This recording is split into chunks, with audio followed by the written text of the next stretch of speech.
Aroma ടിവിയുടെ എല്ലാ മാന്യ ശ്രോതാക്കൾക്കും വേഗം വരുന്ന കർത്താവായ യേശു ക്രിസ്തുവിന്റെ തന്നെ തിരുനാമത്തിൽ വന്ദനത്തെയും സ്വാഗതത്തെയും അറിയിക്കുന്നു. അനുഗ്രഹീതവും മനോഹരവുമായ നല്ല നിമിഷങ്ങൾക്കായി, നല്ല ദിവസത്തിനായി ഞാൻ കർത്താവിന് സ്തോത്രം ചെയ്യുന്നു. ഇന്ന് നമ്മുടെ ക്ഷണം സ്വീകരിച്ച് നമ്മോടൊപ്പം ജോയിൻ ചെയ്തിരിക്കുന്നത് കർത്താവിൻ്റെ വിലപ്പെട്ട ദാസൻ പാസ്റ്റർ സാജിമോൻ TC അവറുകളാണ്. പതിവിൽ നിന്നും വളരെ വ്യത്യസ്തമായി, വളരെ അനുഗ്രഹിക്കപ്പെട്ട ഒരു സാക്ഷ്യമാണ് ഇന്ന് നമ്മൾ കേൾക്കാൻ പോകുന്നത്. ദൈവദാസൻ ഒരു ഹൈന്ദവ കുടുംബത്തിൽ ജനിച്ചു വളർത്തപ്പെട്ടു. പക്ഷേ കർത്താവിന് വേണ്ടി ശക്തമായി ദൈവം ഈ കാലയളവിൽ ഉപയോഗിച്ചു കൊണ്ടിരിക്കുന്ന ഒരു ദൈവമനുഷ്യൻ്റെ സാക്ഷ്യം പ്രേക്ഷകരുടെ ജീവിതത്തിൽ ഇതൊരു വേറിട്ട അനുഭവമായിരിക്കുമെന്നുള്ള കാര്യത്തിന് യാതൊരു സംശയമില്ല. ശ്രദ്ധയോടെ സ്കിപ്പ് ചെയ്യാതെ അവസാനം വരെ നിങ്ങൾ ഈ വീഡിയോ കാണുകയും കേൾക്കുകയും അപ്പോൾ തന്നെ നിങ്ങളുടെ പ്രിയപ്പെട്ടവർക്ക്, സുഹൃത്തുക്കൾക്ക് നിങ്ങൾ ഷെയർ ചെയ്ത് കൊടുക്കുകയും ചെയ്യണമെന്ന് പ്രത്യേകം ഓർപ്പിക്കുന്നു. മറന്നു പോകരുത്. അതുപോലെ തന്നെ സ്ക്രീനിൽ കാണുന്ന വാട്സപ്പ് നമ്പറിൽ നിങ്ങളുടെ വിലയേറിയ അഭിപ്രായങ്ങളും നിർദ്ദേശങ്ങളും അറിയിക്കുകയും കമൻറ്റ് ബോക്സിൽ രേഖപ്പെടുത്തുകയും ചെയ്യണമെന്നുള്ള കാര്യം പ്രത്യേകം ഓർപ്പിക്കുന്നു. സാക്ഷ്യം പറഞ്ഞ പ്രിയപ്പെട്ടവരോടൊപ്പം എല്ലാ തിങ്കളാഴ്ചയും രാത്രി 9 മണി മുതൽ നടക്കുന്ന പ്രാർത്ഥനാ കൂട്ടായ്മയിൽ നിങ്ങൾ സംബന്ധിക്കണം. മറക്കാതെ ഈ ശുശ്രൂഷകളെ ഓർത്ത് നിങ്ങൾ പ്രാർത്ഥിക്കണം. കർത്താവ് നമ്മെ സഹായിക്കട്ടെ. നാം എല്ലാവരും ശ്രദ്ധയോടെ പ്രാർത്ഥനയോടെ ആയിരിക്കുമ്പോൾ കർത്താവിൻ്റെ വിലപ്പെട്ട ദാസൻ പാസ്റ്റർ സാജിമോൻ TC അവറുകളെ തികഞ്ഞ സ്നേഹത്തോടും ആദരവോടും കൂടി അരോമ TV പ്രേക്ഷകരോടൊപ്പം സമയം ചെലവഴിക്കുന്നതിനായിട്ട് ഞങ്ങൾ ക്ഷണിച്ചു കൊള്ളും. Praise the Lord. പക്ഷേ കർത്താവിൽ വന്ദനം. എൻ്റെ പേര് സജിമോൻ എന്നാണ്. എൻ്റെ സ്വന്തം സ്ഥലം പത്തനംതിട്ട ജില്ലയിൽ റാന്നി എന്ന് പറഞ്ഞ സ്ഥലമാണ്. ഞാൻ ഒരു ഹൈന്ദവ കുടുംബത്തിലാണ് ജനിച്ചു വളർത്തപ്പെട്ടത്. മാതാപിതാക്കൾക്ക് ഞങ്ങൾ 8 മക്കളായിരുന്നു. അതിൽ 8ാമനായിട്ട് ജനിക്കുവാൻ ദൈവം എനിക്ക് അവസരം തന്നു. ഇന്നേക്ക് 42 വർഷം മുമ്പ് യേശുവിനെ രക്ഷിതാവായി സ്വീകരിക്കാനായിട്ട് അതിന് ചില മുഖാന്തരങ്ങളുണ്ട്. എൻ്റെ മൂത്ത സഹോദരൻ, ഏറ്റവും മൂത്തമല്ല, അതിനിടയ്ക്കുള്ള സഹോദരൻ തൻ്റെ ചെറുപ്രായത്തിൽ താൻ യേശുവിനെ അറിഞ്ഞു. അപ്പോൾ ആ സഹോദരൻ്റെ ഒരു ശിക്ഷണത്തിലായിരുന്നു എൻ്റെ വളർച്ച വാസ്തവത്തിൽ. അതുകൊണ്ട് ഏതാണ്ട് 13ാമത്തെ വയസ്സ് മുതൽ ആ ജ്യേഷ്ഠൻ്റെ കൂടെ സഭകളിൽ, സൺഡേ സ്കൂളിലൊക്കെ പോവുകയും ഒക്കെ ചെയ്യുന്ന ഒരു അനുഭവം എനിക്ക്. അങ്ങനെ പോയി അങ്ങനെ അവരുടെ കൂടെ വെറുതെ പോയി വന്നു എന്ന് മാത്രമേ ഉള്ളൂ. പ്രത്യേകിച്ച് എനിക്ക് കുറേശ്ശെ കഴിഞ്ഞപ്പോൾ എനിക്ക് ആ ആത്മീയ കൂട്ടായ്മയോട് വളരെ സന്തോഷം തോന്നി. അങ്ങനെ ഞാൻ ആ പ്രാർത്ഥനയ്ക്ക് കിടന്ന ഇടയായി തോന്നി. വീട്ടിൽ പ്രത്യേകിച്ച് അങ്ങനെ പ്രതികൂലങ്ങളൊന്നും ഇല്ലായിരുന്നു. 2 കാര്യമുണ്ട്. എൻ്റെ പിതാവ് ഈ കഞ്ചാവിന് അടിമയായ ഒരു മനുഷ്യനായിരുന്നു. അദ്ദേഹത്തിൻ്റെ മരണം വരെയും അദ്ദേഹത്തിൻ്റെ സ്നേഹം ഞാൻ അനുഭവിച്ചിട്ടില്ല. ഞാൻ അനുഭവിച്ചിട്ടില്ലെങ്കിൽ എൻ്റെ മൂത്തുള്ള പ്രിയപ്പെട്ടവർ അനുഭവിച്ചിട്ടുള്ള കാര്യം എത്രയോ വ്യക്തമാണ്. ഏറ്റവും ഇളയ മകനായി എനിക്ക് അദ്ദേഹത്തിൻ്റെ സ്നേഹം കിട്ടിയിട്ടില്ല. എൻ്റെ മാതാവ് വളരെ കഷ്ടപ്പെട്ട്, വളരെ ദാരിദ്ര്യത്തിലൂടെ, പട്ടിണിയിലൂടെയൊക്കെയാണ് ഞങ്ങളെ വളർത്തിയെടുത്തത്. അങ്ങനെ ദൈവകൃപയാൽ എനിക്ക് ആലയത്തിലേക്ക് കടന്നു വന്നിടയായി തീർന്നു. ഞാൻ റാന്നി തോട്ടമൺ ദൈവസഭ എന്ന് പറഞ്ഞ ഒരു സഭയുണ്ട്. ഇന്ന് നിത്യതയിൽ വിശ്രമിക്കുന്ന അനുഗ്രഹീത ദൈവദാസ പാസ്റ്റർ PC എബ്രഹാം സാറിൻ്റെ കൈക്കീഴിലാണ് ഞാൻ വിശ്വാസസ്ഥാനം സ്വീകരിച്ചത്. അങ്ങനെ വിശ്വാസസ്ഥാനം സ്വീകരിച്ച് ഞാൻ ആ സഭയിൽ കടന്നുപോയി.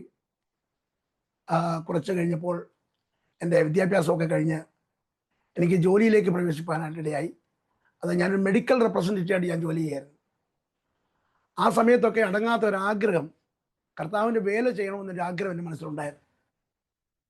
അങ്ങനെ കർത്താവിൻ്റെ വേല ചെയ്യാനുള്ള ആഗ്രഹം എൻ്റെ മനസ്സിലുണ്ട്. പക്ഷേ എൻ്റെ കുടുംബത്തിൻ്റെ സാഹചര്യം വെച്ച് നോക്കിയാൽ അങ്ങനെ വേലയ്ക്ക് ഇറങ്ങാനുള്ളതായ സാധ്യതകളുമില്ല. എൻ്റെ 25ാമത്തെ വയസ്സിൽ എൻ്റെ വിവാഹം നടന്നു. എൻ്റെ ഭാര്യയുടെ പേര് സോമിനി. എനിക്ക് 2 മക്കളെ ദൈവം ദാനം നൽകി. ബ്ലസ്സി, മൂത്തവൾ ബ്ലസ്സി, മകൻ ബ്ലസ്സൻ. അങ്ങനെ മോൾക്ക് 5 വയസ്സ്, മോന് 2.5 വയസ്സ്. ആ പ്രായമായപ്പോഴാണ് കർത്താവിൻ്റെ വേലയ്ക്ക് ഇറങ്ങുവാനുള്ളതായ ഒരു വലിയ താല്പര്യം എൻ്റെ ഹൃദയത്തിലേക്ക് കടന്നു വരുന്നത്. ഈ കർത്താവിൻ്റെ വേലയ്ക്ക് ഇറങ്ങണമെന്ന് ചിന്തിക്കുമ്പോൾ എൻ്റെ മനസ്സിൽ ചിന്തിച്ച ഒരു വിഷയം ഇതാണ്: ആരും പ്രവർത്തിക്കാത്ത സ്ഥലത്ത് പോയി പ്രവർത്തിക്കണം എന്നുള്ളൊരു ആഗ്രഹം എൻ്റെ ഹൃദയത്തിലുണ്ടായിരുന്നു. അപ്പോൾ അതിനു മുമ്പ് മറ്റൊരു കാര്യമുണ്ട്. ബൈബിൾ കോളേജ് പഠിക്കുക എന്നൊരു വിഷയം ഉണ്ടായിരുന്നു. മണക്കാല ബൈബിൾ കോളേജിൽ പഠിക്കാനുള്ളതായ ക്രമീകരണങ്ങളൊക്കെ ചെയ്തു. അപ്പോൾ മനസ്സിൽ തോന്നി, പായിപ്പാട് ബൈബിൾ കോളേജ് പഠിച്ചാൽ കൊള്ളാമെന്നൊരാഗ്രഹം തോന്നി. ഇങ്ങനെ ഈ 2 ബൈബിൾ കോളേജിൽ എവിടെ പഠിക്കണം എന്നൊരു ചിന്ത. അപ്പോൾ തന്നെ എൻ്റെ ഹൃദയാന്തര ഭാഗത്ത് ഒരു വചനം ദൈവം ഇടപെട്ടുണ്ട്. പൗലോസ് പറഞ്ഞൊരു വാക്കാണ്, ഞാൻ കർത്താവിൽ നിന്ന് പ്രാപിക്കുകയും നിങ്ങൾ കേൾപ്പിക്കുകയും ചെയ്യുന്നതെന്നൊരു വാക്ക്. അപ്പോൾ കർത്താവിൽ നിന്ന് പ്രാപിച്ച് ജനത്തിനത് പങ്കുവെക്കണം എന്നുള്ള ആഗ്രഹം അതെൻ്റെ ഹൃദയത്തിനകത്ത് ഇങ്ങനെ തിങ്ങിക്കൊണ്ടിരുന്നു. ഒരു ദിവസം ഞാനും എൻ്റെ ആത്മീയ പിതാവ് പ്രിയ പി സബ്രാ സാറും മറ്റ് ദൈവാസന്മാരും കൂടി ഞങ്ങൾ ഒരുമിച്ച് ഒരു സ്ഥലത്ത് പ്രാർത്ഥിച്ചുകൊണ്ടിരിക്കുകയായിരുന്നു. ഒരു പാവപ്പെട്ട ദൈവദാസി അവിടെ ഉണ്ടായിരുന്നു. അപ്പോൾ എൻ്റെ ദൈവാസം എന്നോട് പറയും, മോനെ പ്രാർത്ഥിച്ചുകൊണ്ടിരിക്കുക, ആ സഹോദരി ദൈവത്തിൻ്റെ ആലോചനകളൊക്കെ പറയുന്ന വ്യക്തിയാണ്. ഞാൻ എൻ്റെ ഹൃദയത്തിൽ പ്രാർത്ഥിച്ചു, കർത്താവേ, മണക്കാല ബൈബിൾ കോളേജ് പഠിക്കണോ അതോ പായിപ്പാട് ബൈബിൾ കോളേജ് പഠിക്കണോ, എന്നോട് നിങ്ങൾക്ക് സംസാരിക്കണമെന്ന്. അപ്പോൾ അത് പ്രാർത്ഥിക്കുമ്പോൾ എൻ്റെ മനസ്സിൽ ഞാൻ മുമ്പേ പറഞ്ഞ വാക്യം, ഞാൻ കർത്താവിൽ നിന്ന് പ്രാപിക്കുകയും നിങ്ങൾ കേൾപ്പിക്കുകയും എന്നുള്ള വചനം കിടക്കുക. ഞാൻ എൻ്റെ മനസ്സിൽ പ്രാർത്ഥിച്ചുകൊണ്ടിരിക്കുമ്പോൾ ആ ദൈവദാസ് പെട്ടെന്ന്, മകനെ, ഏത് ബൈബിൾ കോളേജിൽ പഠിച്ച് എങ്ങനെ ശുശ്രൂഷ ചെയ്യും എന്ന് വിചാരിച്ചുകൊണ്ട് നീ ഇപ്പോൾ എൻ്റെ പാതപ്പെടുത്തി ഇരിക്കുന്നു. ഒരു ബൈബിൾ കോളേജിലും പഠിച്ചിട്ടല്ല എനിക്ക് നിന്നെക്കൊണ്ട് വലിയ ശുശ്രൂഷകൾ ചെയ്യിക്കാനുണ്ടെന്ന് ആ കർത്താവിൻ്റെ ദാസൻ പറഞ്ഞു. ഞാൻ എൻ്റെ മനസ്സിലാണ് പ്രാർത്ഥിച്ചത്, എൻ്റെ അടുത്തിരുന്നവരെ കേട്ടിട്ടില്ല, വളരെ വ്യക്തമായിട്ട് എന്നെ ഒരിക്കൽ പോലും കണ്ടിട്ടില്ലാത്ത ദൈവദാസി ആദ്യം പറഞ്ഞത്. എന്നാൽ അതിന് മുമ്പൊരു സംഭവം ഉണ്ടായി. റാന്നിയിൽ എൻ്റെ ജ്യേഷ്ഠൻ്റെ കൂടെയൊക്കെ ഞാൻ പ്രാർത്ഥനയ്ക്ക് പോകേണ്ട 13 വയസ്സ് കഴിഞ്ഞ സമയത്ത് വലിയ തിരിച്ചറിവുകളൊന്നുമില്ല. ഭാര്യാപര യോനാച്ചായൻ ഞങ്ങളുടെ ദൈവസഭയിൽ ശുശ്രൂഷിച്ചുകൊണ്ടിരിക്കുക. അപ്പോൾ ഈ ആളുകളെല്ലാം കൂടി ഇങ്ങനെ ആത്മാവിൽ ആരാധിക്കുന്നു. അദ്ദേഹം ആളുകളോട് ദൂത് പറയുന്നു. അപ്പോൾ ഈ ദൂത് എന്താണെന്ന് എനിക്കറിയത്തില്ല, ഒന്നും എനിക്കറിയില്ല. ഇദ്ദേഹം ഇങ്ങനെ ഓടി വന്ന്, അപ്പോൾ ഞാൻ എൻ്റെ മനസ്സിൽ ചിന്തിച്ചു, ഇതെന്താണ് ഈ ദൂത് പറയുന്നത്. എൻ്റെ മനസ്സിൽ ചിന്തിച്ചപ്പോൾ അദ്ദേഹം ഓടി വന്ന് എൻ്റെ തലയിൽ കൈവച്ചു. ഗർജിക്കുന്ന സിംഹത്തിൻ്റെ സ്വരമാണ് അദ്ദേഹത്തിൻ്റെ ശബ്ദം എന്ന് പറയുന്നത്. ഞാൻ എൻ്റെ ഈ 32 വർഷക്കാലം 100 കണക്കിന് പ്രവാചകന്മാർ എന്നോട് സംസാരിച്ചിട്ടുണ്ടെങ്കിലും ഈ 2 പ്രവാചക ശബ്ദമാണ് ഇന്നും എൻ്റെ ഹൃദയത്തിൽ മുഴങ്ങുന്നത്. ഭാര്യാവനെ യോനാച്ചാൻ പറഞ്ഞ വാക്ക് ഇടിവെട്ടുന്ന പോലെയാണ്. എൻ്റെ അങ്ങനെ ഊമ വിഗ്രഹങ്ങളുടെ ഇടയിൽ നിന്നും നിന്നെ ഞാൻ എൻ്റെ വേലയ്ക്കായി വേർതിരിച്ചിരിക്കുന്നു. അത് ഇന്നും എനിക്ക് ആ ശബ്ദം മറക്കാൻ പറ്റുന്നില്ല. അങ്ങനെ ഈ 2 ആലോചനകൾ വന്നു. അങ്ങനെ ഞാൻ ഈ ബൈബിൾ കോളേജ് പഠിക്കുക എന്നുള്ളൊരു ചിന്ത നിർത്തി. രണ്ടാമത്തെ ഈ അമ്മാമ പറഞ്ഞു കഴിഞ്ഞപ്പോൾ ആ ബൈബിൾ കോളേജ് പഠിക്കാമെന്ന് ചിന്ത നിർത്തി. അങ്ങനെ ചിന്തിക്കുമ്പോൾ കർത്താവിൻ്റെ വേല എവിടെ ചെയ്യണം? അതിന് ഈ കൊച്ചിയുടെ തീരപ്രദേശമായ ചെല്ലാനം എന്ന് പറഞ്ഞൊരു സ്ഥലമുണ്ട്. അവിടെ എല്ലാവരും കേട്ടിട്ടുണ്ടാവും. ഈ സുനാമി വന്നപ്പോഴും ഓക്കി വന്നപ്പോഴും ഒക്കെ വലിയ നഷ്ടങ്ങൾ ഉണ്ടായിട്ടുള്ള സ്ഥലമാണ് ഈ ചെല്ലാനം എന്ന് പറയുന്നത്. പ്രത്യേകിച്ച് എപ്പോഴും കടലേറ്റവും കാര്യങ്ങളൊക്കെ എപ്പോഴും കേട്ടുകൊണ്ടിരിക്കുന്ന ഒരു സ്ഥലമാണ്. അങ്ങനെ ഈ പ്രദേശത്ത് പ്രവർത്തിക്കാൻ ഒരു താല്പര്യം, അതിനൊരു മുഖാന്തരമുണ്ട്. എൻ്റെ അളിയൻ നിത്യയിൽ വിശ്രമിക്കുന്ന പ്രിയ ജോസഫ് പാസ്റ്റർ, അദ്ദേഹം ഈ തീരദേശത്തൊരു ന്യൂ ഇന്ത്യ ദൈവസഭയുടെ ശുശ്രൂഷയായിരിക്കുമ്പോൾ ഞാൻ അദ്ദേഹത്തെ കാണാൻ ഇവിടെ വന്നപ്പോൾ ഈ തീരദേശം എൻ്റെ ഹൃദയത്തെ വളരെ അങ്ങ് സ്വാധീനിച്ചു. കാരണം 2, 3, 4 സെൻറ്റിനകത്ത് ഓരോ വീടുകളാണ്, തിങ്ങി വീടുകളാണ്, എങ്ങ് സഭകളില്ല. അപ്പോൾ അന്ന് ഞാൻ ചിന്തിച്ചു, എന്തെങ്കിലും കർത്താവിൻ്റെ വേല ചെയ്യുകയാണെങ്കിൽ തീരദേശത്ത് കർത്താവിൻ്റെ വേല ചെയ്യണം എന്നൊരാഗ്രഹം എൻ്റെ ഹൃദയത്തിൽ കടന്നു വന്നു. അപ്പോൾ ആ ആഗ്രഹത്തിൽ ഞാൻ ഒരു വെള്ളിയാഴ്ച റാന്നിയിൽ നിന്ന് ബസ് കയറി. അന്ന് റാന്നിയിൽ നിന്ന് എറണാകുളത്തേക്ക് ബസ് വരുവാൻ 19 രൂപ ടിക്കറ്റേ ഉള്ളൂ. മതി. ബസ് കയറി ഞാൻ റാന്നിയിൽ നിന്ന് എറണാകുളത്ത് വന്നു. അങ്ങനെ ഈ ചെല്ലാനത്ത് വന്നിറങ്ങി. അപ്പോൾ ഇവിടെ ഇറങ്ങിയപ്പോൾ ഒരു വിശ്വാസിയായ ഒരു വ്യക്തി ഉണ്ടായിരുന്നു, ആൽബിച്ചേട്ടൻ എന്ന് പറയും. അദ്ദേഹം ഒരു വലിയ മന്ത്രവാദിയായിരുന്നു. ആ മന്ത്രവാദിയായ മനുഷ്യൻ യേശുവിനെ അറിഞ്ഞതാണ്. ഞാൻ അദ്ദേഹത്തിൻ്റെ അടുക്കൽ വന്ന് പറഞ്ഞു, എനിക്ക് ഈ പ്രദേശത്ത് എവിടെയെങ്കിലും ഒന്ന് പ്രവർത്തിക്കാൻ ആഗ്രഹമുണ്ട് എന്ന് പറഞ്ഞു. അപ്പോൾ അദ്ദേഹം പറഞ്ഞു, ശരി പക്ഷേ നമുക്ക് സ്ഥലം നോക്കാമെന്ന് പറഞ്ഞു. അദ്ദേഹത്തിൻ്റെ ഒരു മീൻ വണ്ടിയുണ്ട്, മീൻ സൈക്കിളുണ്ട്, റൗണ്ടിൽ കൊട്ടയൊക്കെ പണ്ടത്തെ കാലത്ത് കൊട്ട വെച്ച് കിട്ടുന്നത്. അദ്ദേഹം ഒരു പേപ്പറൊക്കെ ഇട്ടിട്ട് അദ്ദേഹം എന്നെ ആ സൈക്കിളിന് പുറകെ വെച്ച് അദ്ദേഹം എന്നെ ഇങ്ങനെ സൈക്കിൾ ചവിട്ടി ഇങ്ങനെ നടന്നു പോവുകയാണ്. ഇങ്ങനെ ഞങ്ങൾ സഞ്ചരിക്കുക. പോകുന്ന വഴി പല സ്ഥലങ്ങളിൽ നോക്കിയപ്പോൾ പെന്തക്കോസ്തുകാർക്ക് വീട് കിട്ടുകയില്ല. കാരണം ഏറ്റവും പെന്തക്കോസ്ത് വിഭാഗത്തെ അറപ്പോട് കാണുന്ന ഒരു അനുഭവമായിരുന്നു ഈ 32 വർഷം മുമ്പ് തീരദേശത്തെ അനുഭവം. അതിന് കാരണമുണ്ട്. എൻ്റെ 85-90% കത്തോലിക്കർ തിങ്ങി പാർക്കുന്ന ഒരു സ്ഥലമാണ് ഇവിടെ. 10% മാത്രമേ ഇവിടെ ഹിന്ദുക്കളുള്ളൂ. ഇവിടെ ഏറ്റവും കൂടുതൽ വിശുദ്ധന്മാരോടുള്ളതായ പ്രാർത്ഥനയും മറിയ ആരാധനകളും അങ്ങനെയുള്ളതായ ഒരു സ്ഥലമാണ് ഇവിടെ. അതുകൊണ്ട് തന്നെ പെന്തക്കോസ്ത് വിഭാഗങ്ങളെ ഏറ്റവും വെറുപ്പോടെ കാണുന്ന ഒരു സമയം. അതായത് ഞാനിവിടെ വരുമ്പോൾ ഈ തീരദേശത്തേണ്ട 18 കിലോമീറ്റർ 19 കിലോമീറ്ററിനകത്ത് 2-3 സഭകൾ മാത്രമേ ഉള്ളൂ. അതേ ഉള്ളൂ. അന്ന് സഭകളൊന്നുമില്ല. എന്നാൽ ഇന്ന് കൃപയാൽ 70 സഭകളുണ്ട്. അതിൻ്റെ മാറ്റങ്ങൾ അത്രയും വന്നു. അപ്പോൾ അദ്ദേഹം എന്നെ സൈക്കിൾ ഇങ്ങനെ വെച്ച് യാത്ര ചെയ്തു. അങ്ങനെ എനിക്കൊരു ചായക്കട, ഈ ഓരോ പലകൾ വെക്കുന്ന ഒരു ചായക്കട എൻ്റെ പ്രവർത്തനത്തിന് വേണ്ടി എനിക്ക് താമസിക്കാൻ കിട്ടി. 150 രൂപ വാടകയ്ക്ക് തന്നു. അപ്പോൾ ആ ചായക്കടയുടെ അങ്ങേ ഭാഗത്ത് ഇങ്ങനെ കിടക്കുക. അതിൻ്റെ അങ്ങേ ഭാഗത്ത് ഈ ബസ്സിലെ ജീവനക്കാർ രാത്രി ബസ് ഡ്യൂട്ടി കഴിഞ്ഞ് വന്ന് കിടക്കുന്ന സ്ഥലം. എനിക്ക് 150 രൂപയ്ക്ക് കിട്ടി. എനിക്ക് സന്തോഷമായി. ഞാൻ പിറ്റേ ആഴ്ച തന്നെ വന്നു ഒരാളെ വിളിച്ചത് വൈറ്റ് വാഷ് ചെയ്തിട്ട് മറവക്കാട് ദൈവസഭ പ്രാർത്ഥനാ ഹാളെന്ന് എഴുതി വെച്ചു, വിശ്വാസത്താൽ. അപ്പോൾ ആളുകളെല്ലാം നോക്കാൻ തുടങ്ങി, ഇത് ഇങ്ങനെ കാര്യം ഇവിടെ നടന്നിട്ടില്ലാത്തൊരു കാര്യമാണ്. അങ്ങനെ ആ സ്ഥലത്ത് റാന്നിയിൽ നിന്നും വെള്ളി, ശനി, ഞായർ ദിവസങ്ങളിൽ ഞങ്ങൾ പ്രവർത്തനത്തിൽ വരും. എന്നോടൊപ്പം ധാരാളം റാന്നി എൻ്റെ മാതൃസഭയിലെ പല മക്കളും കടന്നു വരുമായിരുന്നു. പ്രത്യേകിച്ച് ഞാൻ ഏറ്റവും സ്നേഹിക്കുന്ന എൻ്റെ സ്നേഹിതൻ സുനീഷ് എന്ന് പറഞ്ഞ ബ്രദർ, അവരൊക്കെ ഇത് സ്റ്റേജിലാണ്. അതുപോലെ തന്നെ പ്രിയ മോനിച്ചായൻ, പ്രിയ നിത്യൽ വിശ്രമിക്കുന്ന പറങ്ങാമ്പള്ളി ഷൗമലിച്ചായൻ, അങ്ങനെ പല പ്രിയപ്പെട്ടവർ ആ വെള്ളി, ശനി, ഞായരോടെ, പ്രത്യേകിച്ച് ഈ കോസ്റ്റ്ലി ഏരിയ ആയതുകൊണ്ട് എല്ലാവർക്കും ഭയങ്കര ഹരമായിരുന്നു ഇവിടെ പ്രവർത്തിക്കാൻ വേണ്ടി. അങ്ങനെ വെള്ളി, ശനി, ഞായറാണ് ഞങ്ങൾ ഈ പ്രദേശങ്ങളിൽ ഇവിടെ വന്ന് പ്രവർത്തിപ്പാനിടയായി തീർന്നത്. ഞാനന്ന് കുടുംബമായിട്ട് വന്നിട്ടില്ല. അന്നത്തെ പ്രവർത്തനവും രീതി എന്ന് പറയുന്നത് അതിനേക്കാൾ വളരെ രസകരമാണ്. വീടുകളിൽ നമുക്ക് കയറാൻ പറ്റത്തില്ല, ഒരു വീട്ടിൽ കയറ്റത്തില്ല, പ്രത്യേകിച്ച് അമ്മയില്ലാത്തതെന്ന് പറഞ്ഞ് പെട്ടെന്ന് ഓടിക്കും. അത്ര ഒരു ഭയങ്കര എതിർപ്പുള്ള സ്ഥലമാണ്. എനിക്കൊരു ആൻമയ്ക്കുണ്ടായിരുന്നു. ആൻമയ്ക്കിൻ്റെയൊക്കെ ചരിത്രം അത് വലിയൊരു ചരിത്രമാണ്, പക്ഷെ ഒത്തിരി സമയം ദീർഘിപ്പിക്കാൻ പറ്റില്ലല്ലോ. ഈ ആൻമയ്ക്ക് തോളയിൽ തൂക്കിയിട്ടുണ്ട് റോഡിലൂടെ ഇങ്ങനെ യേശുക്രിസ്തു പാപികളെ രക്ഷിക്കുന്നു, യേശുക്രിസ്തു രോഗികളെ സൗഖ്യമാക്കുന്നു എന്നിങ്ങനെ പറയും. 4 പേര് കൂടുന്നിടത്ത് ഈ യേശുക്രിസ്തുവിനെ കുറിച്ച് ഇങ്ങനെ പ്രസംഗിക്കും. അന്ന് ലജ്ജയില്ല, അന്നുമില്ല ലജ്ജ, ഇന്നും ലജ്ജ ഇരുന്നില്ല. അപ്പോൾ ഒരുപാട് എതിർപ്പുകൾ ആ സമയത്തുണ്ട്. കാരണം ഈ ആളുകൾക്ക് ഇതൊരു അപൂർവമായ ഒരു കാര്യമാണ്. അതുകൊണ്ട് ഇത് കേൾക്കാൻ താല്പര്യമില്ലാത്തതുകൊണ്ട് വളരെ മോശമായ വാക്കിലെ ആളുകൾ പ്രതികരിക്കത്തുള്ളൂ. ഒരു കവലയിൽ ചെന്നാലും ഏത് സ്ഥലത്ത് ചെന്നാലും വളരെ മോശമായ നിലയിൽ മാത്രമേ ആളുകൾ പ്രതികരിക്കത്തുള്ളൂ. ഒരു വീട്ടിൽ പോലും കയറാനും പറ്റത്തില്ല. ഈ ഭക്ഷണം പാകം ചെയ്ത് കഴിക്കാനുള്ള എനിക്കറിയില്ല. അപ്പോൾ അന്നത്തെ ഞങ്ങളുടെ ആഹാരം 3 ദിവസത്തെ ആഹാരം എന്ന് പറഞ്ഞാൽ അരി ഇട്ട് വെച്ചിട്ട് ഉരുളക്കിഴങ്ങ് മെഴുക്കുവരട്ടി വെക്കും. മീനുള്ള സ്ഥലമാണ്, ഇഷ്ടംപോലെ മീനുണ്ട്, പക്ഷേ മീൻ വെട്ടാൻ അറിയത്തില്ല, പിന്നെ ഭക്ഷണം പാകം ചെയ്യാൻ അറിയത്തില്ല. അപ്പോൾ ഈ ഉരുളക്കിഴങ്ങ് മെഴുക്കുവരട്ടിയും ഈ ചോറുമാണ് ഞങ്ങളുടെ വെള്ളി, ശനി, ഞായറത്തെ ആഹാരം എന്ന് പറയുന്നത്. അപ്പോൾ അങ്ങനെ അടുത്ത് ഞങ്ങളുടെ പ്രവർത്തനം. ഈ പ്രവർത്തന സമയത്ത് മറ്റൊരു വലിയ ഒരു പ്രയാസങ്ങളുണ്ടായി. ഞങ്ങളെടുത്ത ഒരു കടമുറിയായിരുന്നു. അപ്പോൾ ഈ കടമുറിയുടെ അപ്പുറത്ത് ബസ്സുകാരാണെന്ന് ഞാൻ പറഞ്ഞല്ലോ. ഈ ഒരു 9 മണി കഴിഞ്ഞാൽ ഈ ബസ്സുകാരെല്ലാം കൂടെ വന്നിട്ട് ഭയങ്കര വെള്ളമടി അതിനകത്ത്. അപ്പോൾ ഇങ്ങേപ്പുറത്തെ മുറി ഞങ്ങൾക്ക് താമസിക്കാൻ പറ്റുന്നില്ല. അത് ഭയങ്കര വിഷമമുണ്ടായി.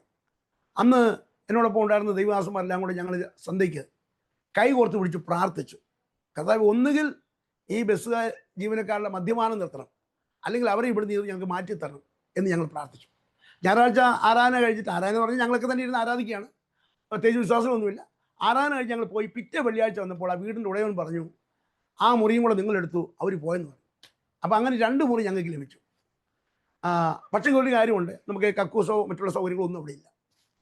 ഞാൻ ഏറ്റവും കൂടുതൽ ഭാരപ്പെട്ട ഒരു വിഷയം അവിടെയാണ്. ഒന്ന്, ബാത്റൂം സൗകര്യങ്ങൾ നമുക്കില്ല. കാരണം ഇതൊരു റോഡ് സൈഡിൽ കടമുറിയാണ്.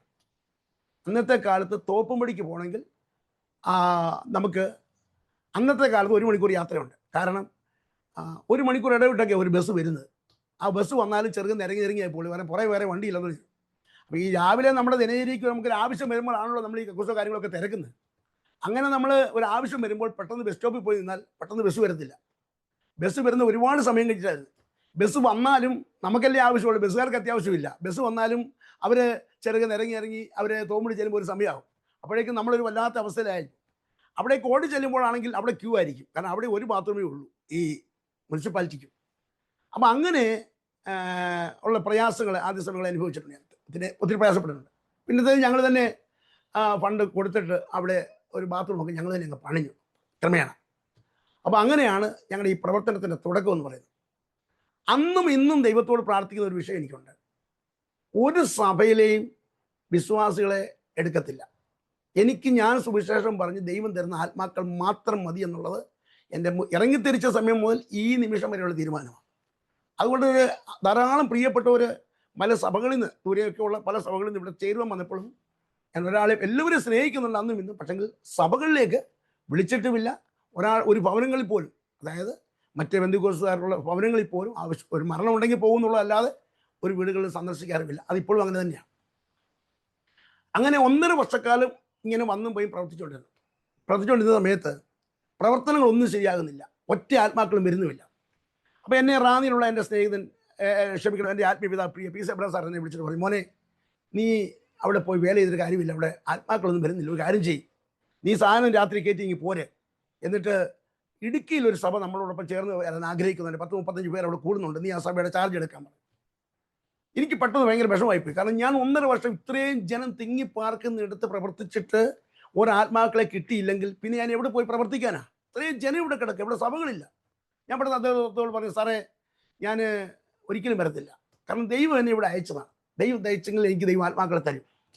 അതെനിക്കൊരു വെല്ലുവിളി പോലെ തോന്നി. ആദ്യമായിട്ട് അങ്ങനെ ഞാൻ 7 ദിവസം പച്ചവെള്ളം മാത്രം കുടിച്ച് ദിവസം ഉപവസിച്ചു. എൻ്റെ കൂടെ റാന്നിയിലുള്ള എൻ്റെ സ്നേഹിതൻ പ്രിയ മോനിസിപ്പറൊക്കെ ഉണ്ടായിരുന്നു.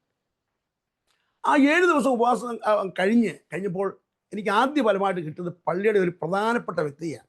അദ്ദേഹം ഒരു പ്രാർത്ഥന ഗ്രൂപ്പിൻ്റെ ലീഡറും ഒക്കെ ആയിരുന്നു. ഒരു പ്രധാനപ്പെട്ട പള്ളിയുമായിട്ട് ഏറ്റവും ചേർന്ന് നിന്ന ഒരു വത്സല്യ സഹോദരനെ എനിക്ക് കിട്ടിയത്. അപ്പോൾ എനിക്ക് ഭയങ്കര ഉറപ്പായി എന്നെ ദൈവം അയച്ചു. കാരണം ആ വ്യക്തിയെക്കുറിച്ച് പറയാനാണെങ്കിൽ ആ വ്യക്തി എന്നെ ഉപദ്രവിക്കാൻ വേണ്ടി നടക്കുന്ന ഒരു സമയമാണ്. അങ്ങനെ ആ വ്യക്തിയോട് ഞാൻ ദൈവവചനം പറഞ്ഞു. അദ്ദേഹം പറഞ്ഞു അദ്ദേഹത്തിൻ്റെ വീട്ടിൽ ഞാനൊന്ന് ചെല്ലണമെന്ന് പറഞ്ഞു. വീട്ടിൽ ചെല്ലാമെന്ന് പറഞ്ഞു. വീട്ടിൽ ചെന്നപ്പോൾ അദ്ദേഹം ആദ്യം എൻ്റെ ഒരു സാധനം എടുത്തു, ഒരു വടിവാളാണ്. ഈ വടിവാൾ എടുത്ത് വന്നിട്ട് എന്നോട് പറഞ്ഞത്, ഇന്ന് പാസ്റ്റർ എന്നോട് ദൈവവചനം പറഞ്ഞില്ലായിരുന്നെങ്കിൽ ഞാൻ ഒരാളെ കൊല്ലാൻ വേണ്ടി തീരുമാനിച്ചിരിക്കുകയായിരുന്നു. അങ്ങനെ ഈ വടിവാൾ, ഞാൻ രക്ഷിക്കപ്പെടുന്നതിന് മുമ്പ് ഞാൻ ആരോടും വഴക്കിന് പോകത്തില്ല. പണ്ടും വഴക്ക് ഞങ്ങളുടെ ഫാമിലിയായിട്ട് തന്നെ ഞങ്ങൾ ആരും വഴക്കിന് പോയി അവർക്കൊന്നും പോകുന്നില്ല. ഈ വടിവാൾ കണ്ട് ഞാൻ പേടിച്ചു പോയി. തേക്കുറയ്ക്കകത്ത് വെട്ടിത്തിളങ്ങുന്ന ഒരു വടിവാൾ. അദ്ദേഹങ്ങളോട് ഒരു പാസ്റ്റർ നശിപ്പിക്കണം, ഇതെങ്ങനെയും കളയാൻ പറ്റും. ചുരുക്കം പറഞ്ഞാൽ ആ വടിവാള് കല്ലുകൊണ്ട് ഇടിച്ച് മടക്കി കടലിനടുത്ത് അദ്ദേഹത്തിന് വീട്, അത് കടലിൽ കൊണ്ട് കളഞ്ഞു. അദ്ദേഹത്തിന് കയ്യിൽ ബൈബിൾ കൊടുത്തു. അദ്ദേഹം ഇപ്പോൾ നിത്യത്തിൽ വിശ്രമിക്കുന്നു. മരണം വരെയും അദ്ദേഹം ആ കർത്താവിൻ്റെ ഉത്തമ സാക്ഷിയായി നിന്നു. അദ്ദേഹം കർത്താവിന് വേലയ്ക്ക് വേണ്ടി പിന്നത്തേൽ ഇറങ്ങി. ഒത്തിരി അനുഭവങ്ങൾ അതിനോട് ബന്ധപ്പെട്ടുണ്ട്. അദ്ദേഹം പിന്നത്തേൽ കർത്താവിന് വേലയ്ക്ക് ഇറങ്ങി. അങ്ങനെ ആ ഒരു കുടുംബം വിശ്വാസം വന്നതോടുകൂടി എൻ്റെ ഹൃദയത്തിൽ ഭയങ്കര ധൈര്യമായി, വേലയിൽ വളരെയധികമായി അഭിവൃദ്ധിയിലേക്ക് വരാൻ തുടങ്ങി. പിന്നെ 21 ദിവസങ്ങൾ ഉപവാസം, 40 ദിവസം ഉപവാസം, അത് ഒരു സ്ഥിരമായിട്ട് മാറി. ആ ഉപവാസത്തിൽ കൂടെ ദേശത്തെ ദൈവം ഇളക്കി മറിച്ചു. അതിന് മുമ്പൊരു സംഭവം ഉണ്ടായി. അതിന് മുമ്പ് പറയേണ്ട ഒരു കാര്യം ഞാൻ പറഞ്ഞില്ല. ഞാൻ പറഞ്ഞല്ലോ, എൻ്റെ വൈഫും എനിക്ക് 2 കുഞ്ഞുങ്ങളുമാണ്. മോൾക്ക് 5 വയസ്സും മോന് 2.5 വയസ്സും ഉള്ളപ്പോഴാണ് ഞാൻ ഈ തീരദേശത്തേക്ക് വരുന്നത്. എൻ്റെ വൈഫും എൻ്റെ കുഞ്ഞുങ്ങളുമായിട്ട് വരുന്നത് ഒരു കടമുറിയിലേക്ക് തന്നെയാണ്. മെയിൻ റോഡിൻ്റെ ഒരു കടമുറിയിലാണ് ഞങ്ങൾ വരുന്നത്. ഈ കടമുറിയിൽ കുഞ്ഞുങ്ങളെയും കൊണ്ടുവന്നിട്ട് എൻ്റെ മക്കളെ റോഡ് നിർത്തിയാണ് കുളിപ്പിക്കുന്നത്. കാരണം ഞങ്ങൾക്ക് മുറ്റമില്ല, റോഡ് നിർത്തിയാണ് ഈ മക്കളെ കുളിപ്പിക്കേണ്ടത്. അങ്ങനെ ആണ് ഞങ്ങളുടെ ഇവിടുത്തെ പ്രവർത്തനം തുടങ്ങുന്നത്. ഈ ഓരോ പലകൾ വെക്കുന്ന കടമുറി ആയതുകൊണ്ട്, ഈ കടലിന് തീരമായതുകൊണ്ട്, ഈ ശക്തമായ കാറ്റടിക്കുമ്പോൾ ഈ പലയ്ക്കിടയിൽ കൂടെ വെള്ളം അടിച്ച് അകത്ത് കയറും. ആ സമയത്ത് ഞങ്ങൾ ചുരുണ്ടുകൂടിയൊക്കെ അവിടെ കിടക്കും. അങ്ങനെയായിരുന്നു ഞങ്ങളുടെ പ്രവർത്തനം എന്ന് പറയുന്നത്. അങ്ങനെ ആ പ്രവർത്തനം തുടങ്ങിയ സമയത്ത് ഞാൻ ആഗ്രഹിച്ചു ഒരു കൺവെൻഷൻ വെക്കണം. ഞാൻ അന്നും എന്നും ഒരു കൺവെൻഷൻ ഭ്രാന്ത് എനിക്കുണ്ട്. പൊതുവെ എവിടെ ഒരു ഗ്രൗണ്ട് കണ്ടാലും കൺവെൻഷൻ വെക്കണം. അത് ആരുടെ മിറ്റമാണെന്ന് എനിക്ക് വിഷയമല്ല. ഏതൊരു വലിയ മിറ്റം കണ്ടാലും ഏതൊരു ഗ്രൗണ്ട് കണ്ടാലും കൺവെൻഷൻ ഉണ്ട്. കൃപയാൽ ഈ 32 വർഷവും എൻ്റെ ആഗ്രഹങ്ങളെല്ലാം ദൈവം സാധിപ്പിച്ചിട്ടുണ്ട്. എവിടെ ഒരു ഗ്രൗണ്ട് കണ്ടാലും ഞാനത് വയ്ക്കാൻ ദൈവം സഹായിച്ചിട്ടുണ്ട്. അത് ദൈവത്തിൻ്റെ ഒരു വലിയ കരുണയാണ്. ഞാൻ ഈ പറയുന്നതിൻ്റെ മഹത്വം മുഴുവൻ ദൈവത്തിനാണ്. ഇതിനെ കേൾക്കുന്ന ശ്രോതാക്കൾക്ക് അതിൻ്റെ വിടുതൽ അവരനുഭവിക്കട്ടെ. അങ്ങനെ ആദ്യമായിട്ട് കൺവെൻഷൻ വെച്ചു. കർത്താവ് ലാസർ വി മാത്യു ആണ്, അദ്ദേഹമാണ് ആദ്യമായിട്ട് ഇവിടെ ടീമായിട്ടിവിടെ വരുന്നത്. അദ്ദേഹം ടീമായിട്ട് വരുമ്പോൾ അന്നത്തെ കാലത്താണ്, അതായത് 30 വർഷം മുമ്പത്തെ കാര്യം ഞാൻ പറഞ്ഞത്. അന്ന് അദ്ദേഹത്തിന് കിടക്കാൻ കൊടുക്കാൻ മുറിയില്ല. അദ്ദേഹം കിടന്നത് എനിക്കൊരു മടക്കെട്ടിലാണ് ഉണ്ടായിരുന്നത്. ആ മടക്കെട്ടിനായിട്ട് കടപ്പുറത്ത് പോയാണ് അദ്ദേഹം കിടന്നത് കൺവെൻഷൻ കഴിഞ്ഞിട്ട്. അദ്ദേഹത്തിൻ്റെ ടീമംഗങ്ങളെല്ലാം കടപ്പുറത്ത് പാവിരിച്ചാണ് കിടന്നത്. അങ്ങനെയാണ് 3 ദിവസത്തെ കൺവെൻഷൻ നടക്കുന്നത്. അന്നത്തെ കാലം എന്ന് പറഞ്ഞാൽ 4 മുളയിൽ ടാർപ്പ കെട്ടിയിട്ടുണ്ട്. വരുന്നവർക്കെല്ലാം ഇരിക്കാൻ ടാർപ്പയാണ്. വാൾ പോസ്റ്റ് എന്ന് പറഞ്ഞാൽ സ്കെച്ച് പേന കൊണ്ട് എഴുതിയ വാൾ പോസ്റ്റാണ്, അല്ലാതെ വേറെ പോസ്റ്ററൊന്നുമില്ല. വണ്ടി സൗകര്യങ്ങളൊന്നുമില്ല. അന്നത്തെയൊക്കെ പ്രവർത്തനങ്ങൾ അങ്ങനെയായിരുന്നു. അദ്ദേഹത്തിൻ്റെ ആ കൺവെൻഷൻ കഴിഞ്ഞ് 3ാമത്തെ ദിവസം അദ്ദേഹം തൃത്വത്തെക്കുറിച്ച് സംസാരിച്ചു. പിതാവ് പുത്ര പരിശുദ്ധാത്മാവിൻ്റെ നാമത്തിൽ സ്ഥാനത്തെക്കുറിച്ച് പറഞ്ഞപ്പോൾ, ഈ യേശുനാമം എന്ന് പറഞ്ഞ കുറച്ച് സഭകൾ ഈ ദേശങ്ങളിലുണ്ട്, യേശുനാമത്തിലുള്ള സ്ഥാനത്തെക്കുറിച്ച് അവർ അവസാന ദിവസം ഈ കൺവെൻഷൻ വന്ന് അവർ അലങ്കോലപ്പെടുത്തി എന്ന് പറഞ്ഞാൽ, അദ്ദേഹം തൃത്വം പറഞ്ഞപ്പോൾ തൃത്വമല്ല യേശുവിൻ്റെ നാമത്തിലാണുള്ള സ്ഥാനമാണ് ശരിയെന്ന് പറഞ്ഞിട്ട് അവർ ഭയങ്കര പ്രശ്നം ഉണ്ടാക്കി. ചുരുക്കം പറഞ്ഞാൽ ഞാൻ ആകെ അങ്ങ് തകർന്നു പോയി. ഞാൻ ആഗ്രഹിച്ച് വലിയൊരു കൺവെൻഷൻ വെച്ചതാണ്. വലിയ ടീം, പാട്ടുകാരും എല്ലാം അവരുടെ തന്നെ ടീമും എല്ലാം വന്നു. എല്ലാവരും പിരിഞ്ഞു പോയി. ഞാൻ മാനസികമായിട്ട് ആകെ തകർന്നു പോയി. എന്നാൽ അതിനകത്തൊരു സംഭവമുണ്ട്. എല്ലാം നന്മയ്ക്കായി ചെയ്യുന്ന ഒരു ദൈവമാണ് നമ്മുടെ ദൈവം. ഇതിൻ്റെ പിമ്പി നന്മയുണ്ട്. ആ കൺവെൻഷൻ കഴിഞ്ഞപ്പോൾ എനിക്കൊരു 900 രൂപ ബാക്കിയുണ്ടായിരുന്നു. അപ്പം ഞാൻ പെട്ടെന്ന് 2 മാസം കഴിഞ്ഞപ്പോൾ ഒരു കൺവെൻഷൻ കടങ്ങ് വെച്ചു. 900 രൂപ ബാക്കിയുണ്ടല്ലോ. അന്നത്തെ കാലത്ത് പാട്ടുകാർക്കും പ്രസംഗകർക്കും സൗണ്ട് സിസ്റ്റവും എല്ലാം കൂടി 5000 രൂപ കൊടുത്താൽ തന്നെ വലിയ തുകയാണ് അന്നത്തെ കാലം. അപ്പോൾ എനിക്ക് 900 ബാക്കിയുണ്ട്. അപ്പോൾ ആ പൈസ എടുത്ത് ഞാൻ ഒരു കൺവെൻഷൻ വെക്കാൻ. അന്ന് കർത്താവിൻ്റെ ദാസൻ പാസ്റ്റർ എം ജോൺസൺ എന്ന് പറഞ്ഞ ഒരു ദൈവാസൻ നമ്മുടെ ചെങ്ങന്നൂർ കല്ലിശ്ശേരിയിലുണ്ടായിരുന്നു, IPC. അദ്ദേഹത്തെ വിളിച്ചു ദൈവസഭയുടെ അടിസ്ഥാന ഉപദേശം എന്ന വിഷയത്തെക്കുറിച്ച് 3 ദിവസം പ്രസംഗിക്കാൻ പറഞ്ഞു. അദ്ദേഹത്തിന് കൊടുത്തു. അത് ഇപ്പോൾ ഇതുപോലെ തന്നെയാണ് കൺവെൻഷൻ, ഈ പറഞ്ഞ പോലെ തന്നെയുള്ള ക്രമീകരണങ്ങൾ തന്നെയാണ്. അദ്ദേഹം രക്ഷയും മാനസാന്തരവും സ്നാനവും ഒക്കെ വളരെ ശക്തമായിട്ട് പ്രസംഗിച്ചു. ആ ഒറ്റ കൺവെൻഷനിൽ 20-ലധികം പേർ ഒരുമിച്ച് സഭയിലേക്ക് കടന്നു വന്നു. അപ്പം അതിനകത്തൊരു കാര്യമുണ്ട്. ആദ്യം നടന്ന കൺവെൻഷൻ അലങ്കോലപ്പെടുത്തിയതിൻ്റെ പിമ്പിൽ ഒരു കരിസ്മാറ്റിക് കൂട്ടം വന്നിട്ടുണ്ടായിരുന്നു. ഈ കരിസ്മാറ്റിക് കൂട്ടം വന്നത് ഏതാ സത്യം എന്നറിയാൻ വന്നപ്പോൾ ഇവർ ഈ പ്രശ്നം ഉണ്ടാക്കിയപ്പോൾ അവർക്ക് മനസ്സിലായി പ്രശ്നം ഉണ്ടാക്കിയവരല്ല സഭ, ഇതെല്ലാം ഉണ്ടായിട്ട് ഒരു പ്രശ്നം ഉണ്ടാക്കാതെ നിന്നവർ ഇവരല്ലേ. അങ്ങനെ വന്നിട്ട് അവർ കൂട്ടമായിട്ട് ഈ സഭയിലേക്ക് കടന്നു വന്നു. അതാണ് ഞാൻ പറഞ്ഞത്, ദൈവത്തെ സ്നേഹിക്കുന്നവർക്ക് നിർണയപ്രകാരം വിളിക്കപ്പെട്ടവർക്ക് സകലവും നന്മയ്ക്കായി കൂടി വ്യാപരിക്കുന്നു ഞാൻ പറയാൻ കാര്യം. അങ്ങനെ അത്രയും പേർ ഒരുമിച്ച് ദൈവം ഞങ്ങൾക്ക് തന്നു. അങ്ങനെ ആ സഭ വളരാൻ തുടങ്ങി. ആ മുറി നിറഞ്ഞു, അപ്പുറത്തെ മുറിയിലൂടെ ആളായി. പിന്നെ റോഡ് സൈഡിൽ തുണി വലിച്ചു കെട്ടിയിട്ട് അവിടെ കൂടെ ഞങ്ങൾ ആളുകളെ ഇരുത്താൻ തുടങ്ങി. അങ്ങനെ ഇരിക്കുമ്പോഴാണ് വാസ്തവത്തിൽ ഞങ്ങൾക്ക് സ്ഥലമില്ല. അപ്പം അതിനു മുമ്പ് ഒരു കാര്യം കൂടെ പറയാനുണ്ട്. ഞാൻ ഈ വേലയ്ക്ക് ഇറങ്ങുമ്പോൾ നല്ല സാമ്പത്തിക ഞെരുക്കമുണ്ട്. 32 വർഷം മുമ്പ് ഇറങ്ങുമ്പോൾ. അപ്പം ഞാൻ ദൈവത്തോട് പറഞ്ഞു, കർത്താവേ എൻ്റെ കടം മാറി ഞാൻ നിൻ്റെ വേല ചെയ്തോളാം. അപ്പോൾ കടം മാറി വേല എനിക്ക് ചെയ്തോളാം എന്ന് പറയുമ്പോൾ കടം മാറാൻ സാരമില്ല. ഒരു എൻ്റെ സ്ഥലം റാന്നി ആനപ്പാറ മലയെന്ന് പറയും.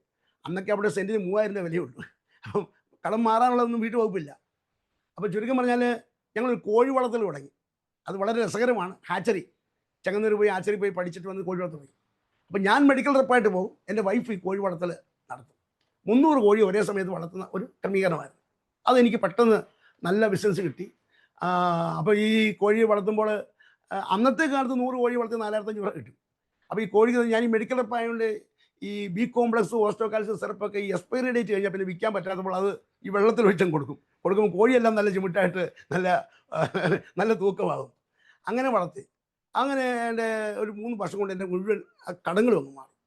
ഈ കടം മാറിക്കഴിഞ്ഞപ്പോൾ ഞാൻ എൻ്റെ വൈഫിനോട് പറഞ്ഞു, നമുക്ക് പണി നിർത്തിയേക്കാം, ഇനി ഒരിക്കലും ഒരു കോഴിയും വിൽക്കരുത്, കാരണം വിറ്റാൽ നമുക്ക് ദോഷം വരും. കാരണം കർത്താവിനോട് നമ്മൾ പറഞ്ഞേക്കുന്നത് കടം മാറുമ്പോൾ നിർത്തിയേക്കാമെന്ന് പറഞ്ഞു.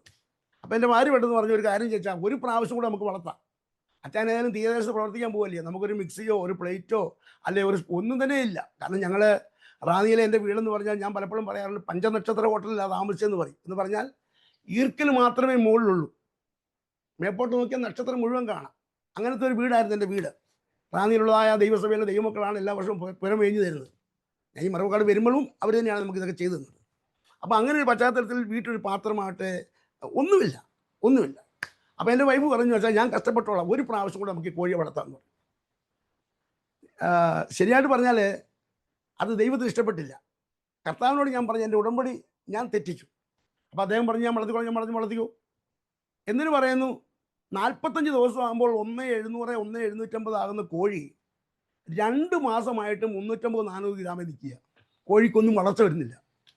അപ്പോൾ ഈ കോഴി വളരുന്നുമില്ല, എല്ലാം ഒരുമാതിരി കുരുട്ട് വഴി നമ്മുടെ കാടക്കോഴി പോലെ ഇരിക്കുക. കോഴിയല്ല, ആകെപ്പാടെ വിഷമമായി, ജീവനോട് കുഴിച്ചിടാൻ പറ്റില്ല, ഒന്നും ചെയ്യാൻ വയ്യാത്തത്. ശരിക്കും പറഞ്ഞാൽ 2-3 മാസം ആ കോഴിക്കൂട്ടിട്ട് ദൈവം കുറച്ച് കാര്യങ്ങളൊക്കെ പഠിപ്പിച്ചു. കാര്യം ബൈബിളിൽ ഒരു വാക്കുണ്ടല്ലോ, എൻ്റെ കൈ ഇതൊക്കെ ഉണ്ടാക്കിയെന്ന് നീ പറയരുത്. ഞാൻ കർത്താവിൻ്റെ വേലയ്ക്ക് ഇറങ്ങുമ്പോൾ ഞാനിതെല്ലാം കഷ്ടപ്പെട്ട് കുറേ കാര്യങ്ങളെല്ലാം മേടിച്ചെല്ലാം സമ്പാദിച്ചാണ് ഇവിടെ വന്നതെന്ന് പറയാൻ ദൈവം ആഗ്രഹിച്ചില്ല. കാരണം എൻ്റെ മഹത്വം ഞാൻ മനുഷ്യന് കൊടുക്കത്തില്ലെന്നാണ്. അപ്പോൾ അതുകൊണ്ട് ദൈവം എന്താ പറയുമ്പോൾ എല്ലാം ബ്ലോക്ക് ചെയ്തത്. ചുരുക്കം പറഞ്ഞാൽ ആ കോഴിക്കച്ചവടമെല്ലാം കഴിഞ്ഞ് മുഴുവൻ കയ്യിൽ നിന്ന് കാശ് പോയി. എന്ന് വെച്ചാൽ ഒരു 5 പൈസ നമുക്ക് കിട്ടിയില്ല. അങ്ങനെ ഞങ്ങളെ കുടുംബമായിട്ട് ഇവിടെ വരുന്നത്. അപ്പോൾ ഇവിടെ വന്ന് ഈ പ്രവർത്തനം തുടങ്ങി.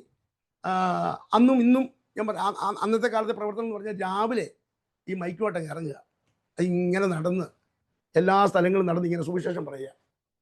ആ സുവിശേഷം പറയുന്നത് ഞാൻ പറയില്ല, വീടുകളിൽ കയറാൻ പറ്റത്തില്ല. ഒരുപാട് ഭീഷണികൾ ഉണ്ടായിട്ടുണ്ട്, എതിർപ്പുകൾ ഉണ്ടായിട്ടുണ്ട്, അടിക്കാനായിട്ട് ആളുകൾ കൂട്ടം കൂടി വന്നിട്ടുണ്ട്. അതിനെ അടിച്ചിട്ടൊന്നുമില്ല. അങ്ങനെയൊക്കെയുള്ള ഒരുപാട് അനുഭവമുണ്ട്. ഞാൻ അന്നും ഇന്നും എനിക്ക് യേശുവിനെ പറയുന്നതിൽ ലജ്ജയില്ല.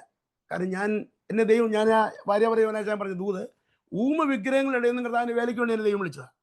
അപ്പോൾ അതുകൊണ്ട് എവിടെയും എൻ്റെ യേശുവിനെ കുറിച്ച് പറയാൻ എനിക്ക് ലജ്ജയില്ല. അങ്ങനെ ഇവിടങ്ങളിൽ ഏത് ജംഗ്ഷൻ കണ്ടാലും, ഒരിക്കൽ ഞാൻ ഓർക്കുന്നു, ഒരു 1/2 കിലോ ഇറച്ചി മേടിക്കാനായിട്ട് എൻ്റെ വൈഫ് എന്നെ വിട്ടു. അച്ഛാ, ഒരു 1/2 കിലോ ഇറച്ചി മേടിക്കാൻ. ഞാൻ ഇറച്ചിക്കടയിൽ അവിടെ ചെന്നപ്പോൾ ഭയങ്കര ആൾ നിൽക്കുന്നു. അന്ന് 1/2 കിലോ ഇറച്ചി മേടിക്കാന്ന് പറഞ്ഞാൽ വലിയൊരു കാര്യമാണ്. ഞാൻ അവിടെ ശരിക്കും പറഞ്ഞാൽ നിന്നങ്ങ് പരസ്യം നടത്തി. പരസ്യം കഴിഞ്ഞപ്പോൾ ഇറച്ചിക്കട പൂട്ടിയിട്ട് പോയി. കാരണം അങ്ങനെ ഉള്ള ഒരു ആവേശം ഹൃദയത്തിൽ കർത്താവ് എനിക്ക് തന്നിട്ടുണ്ടായിരുന്നു. അങ്ങനെ ഈ പ്രവർത്തനം തുടങ്ങി. എനിക്ക് അപ്പോൾ ഒരു സൈക്കിൾ എനിക്ക് കിട്ടിയാൽ കൊള്ളാൻ ഭയങ്കര ആഗ്രഹമുണ്ട്. ഒരു സൈക്കിൾ കിട്ടിയാൽ കൊള്ളാൻ ഹൃദയത്തിൽ ആഗ്രഹിച്ചു.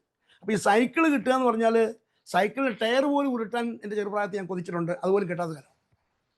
അങ്ങനെ ഇരുന്നപ്പോൾ ഞങ്ങളുടെ തൊട്ടടുത്ത് അത് വളരെ രസകരമായ ഒരു കാര്യമാണ്. ഞാൻ ഈ പറയുമ്പോൾ എന്നെ കേൾക്കുന്ന ഏതെങ്കിലുമൊക്കെ സുവിശേഷകരുണ്ടെങ്കിൽ അവർക്ക് ഭയങ്കരമായിട്ട് ഇത് പ്രയോജനപ്പെടും എൻ്റെ അനുഭവങ്ങൾ.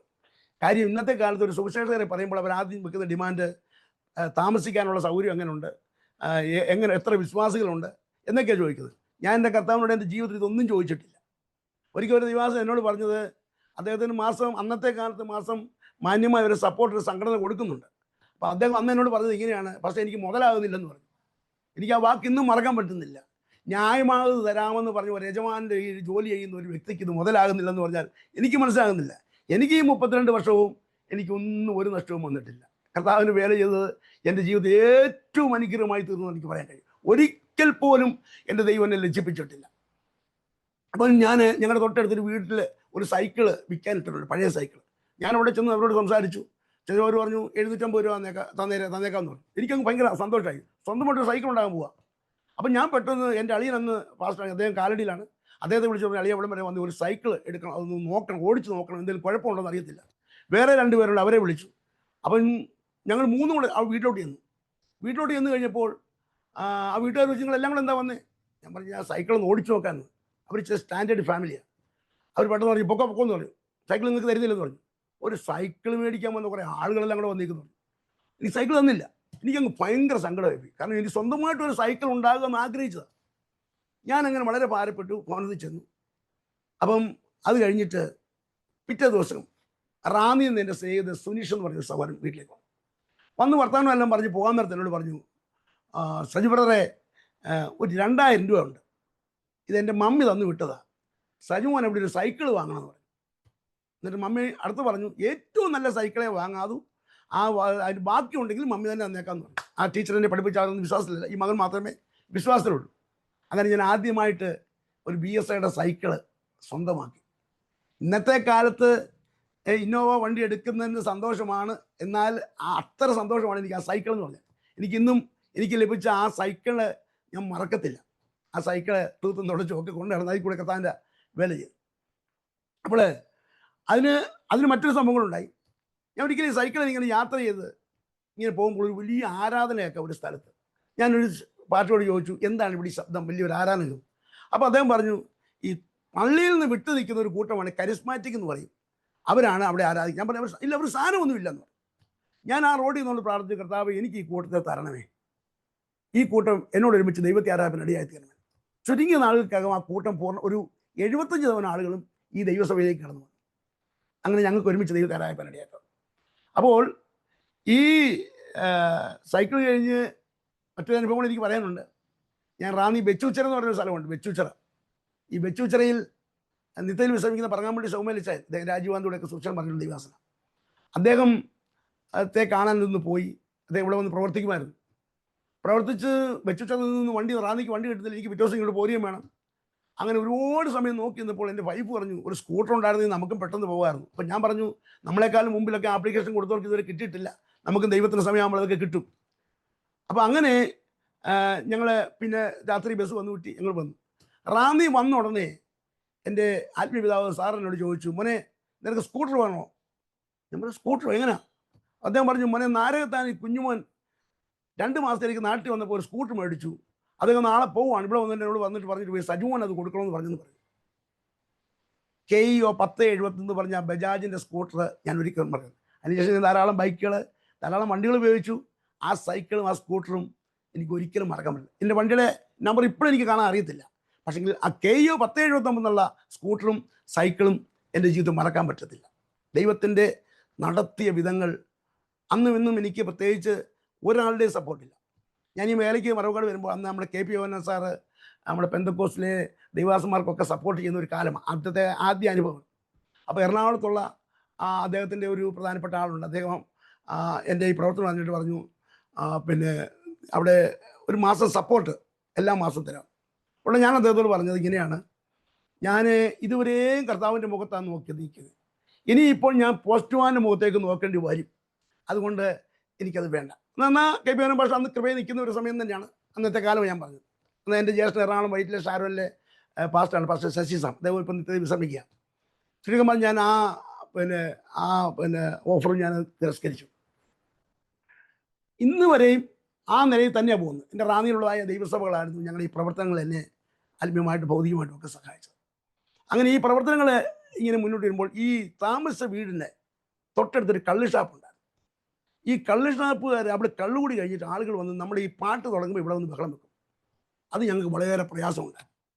ഒരു ദിവസം ദൈവദാസന്മാർ കൈ കോർത്ത് പിടിച്ചെന്ന് പ്രാർത്ഥിച്ചു. ചുരുക്കം പറഞ്ഞാൽ 2 ദിവസത്തിനകം ഷാപ്പ് സമരം വന്നു. ആ ഷാപ്പ് അങ്ങ് പൂട്ടിപ്പോയി. ദേശത്ത് ദൈവം സഭയെ ഉറപ്പിക്കുന്ന ഭാഗങ്ങളാണ് ഞാൻ പറഞ്ഞത്. വേലയെ ദൈവം വളർത്തുന്ന അനുഭവങ്ങളാണ് ഞാനീ പറഞ്ഞത്. പക്ഷേ ഇപ്പോൾ ഏകദേശം 189 പേര് ഇവിടെ സ്ഥാനപ്പെട്ടു. 14 പേര് ഈ സഭയിൽ നിന്ന് ശുശ്രൂഷയ്ക്ക് വേണ്ടി പോയി. ഈ തീരദേശങ്ങളിൽ വിവിധ സ്ഥലങ്ങളിൽ സഭകൾ സ്ഥാപിക്കപ്പെടാനിടയായി തന്നു.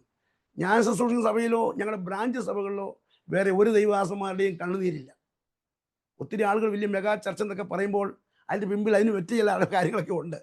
ഞാൻ ഒരിക്കൽ പോലും അങ്ങനെ ഒരു ക്വാണ്ടിറ്റി ആഗ്രഹിച്ചില്ല. ഒരു ക്വാളിറ്റി ഉള്ള ഒരു സഭ അത് മാത്രം ആഗ്രഹിക്കുന്നത്. ആ നിലയിൽ തന്നെയാണ് സഭയെ വളർത്തിയെടുക്കുകയും ചെയ്തത്.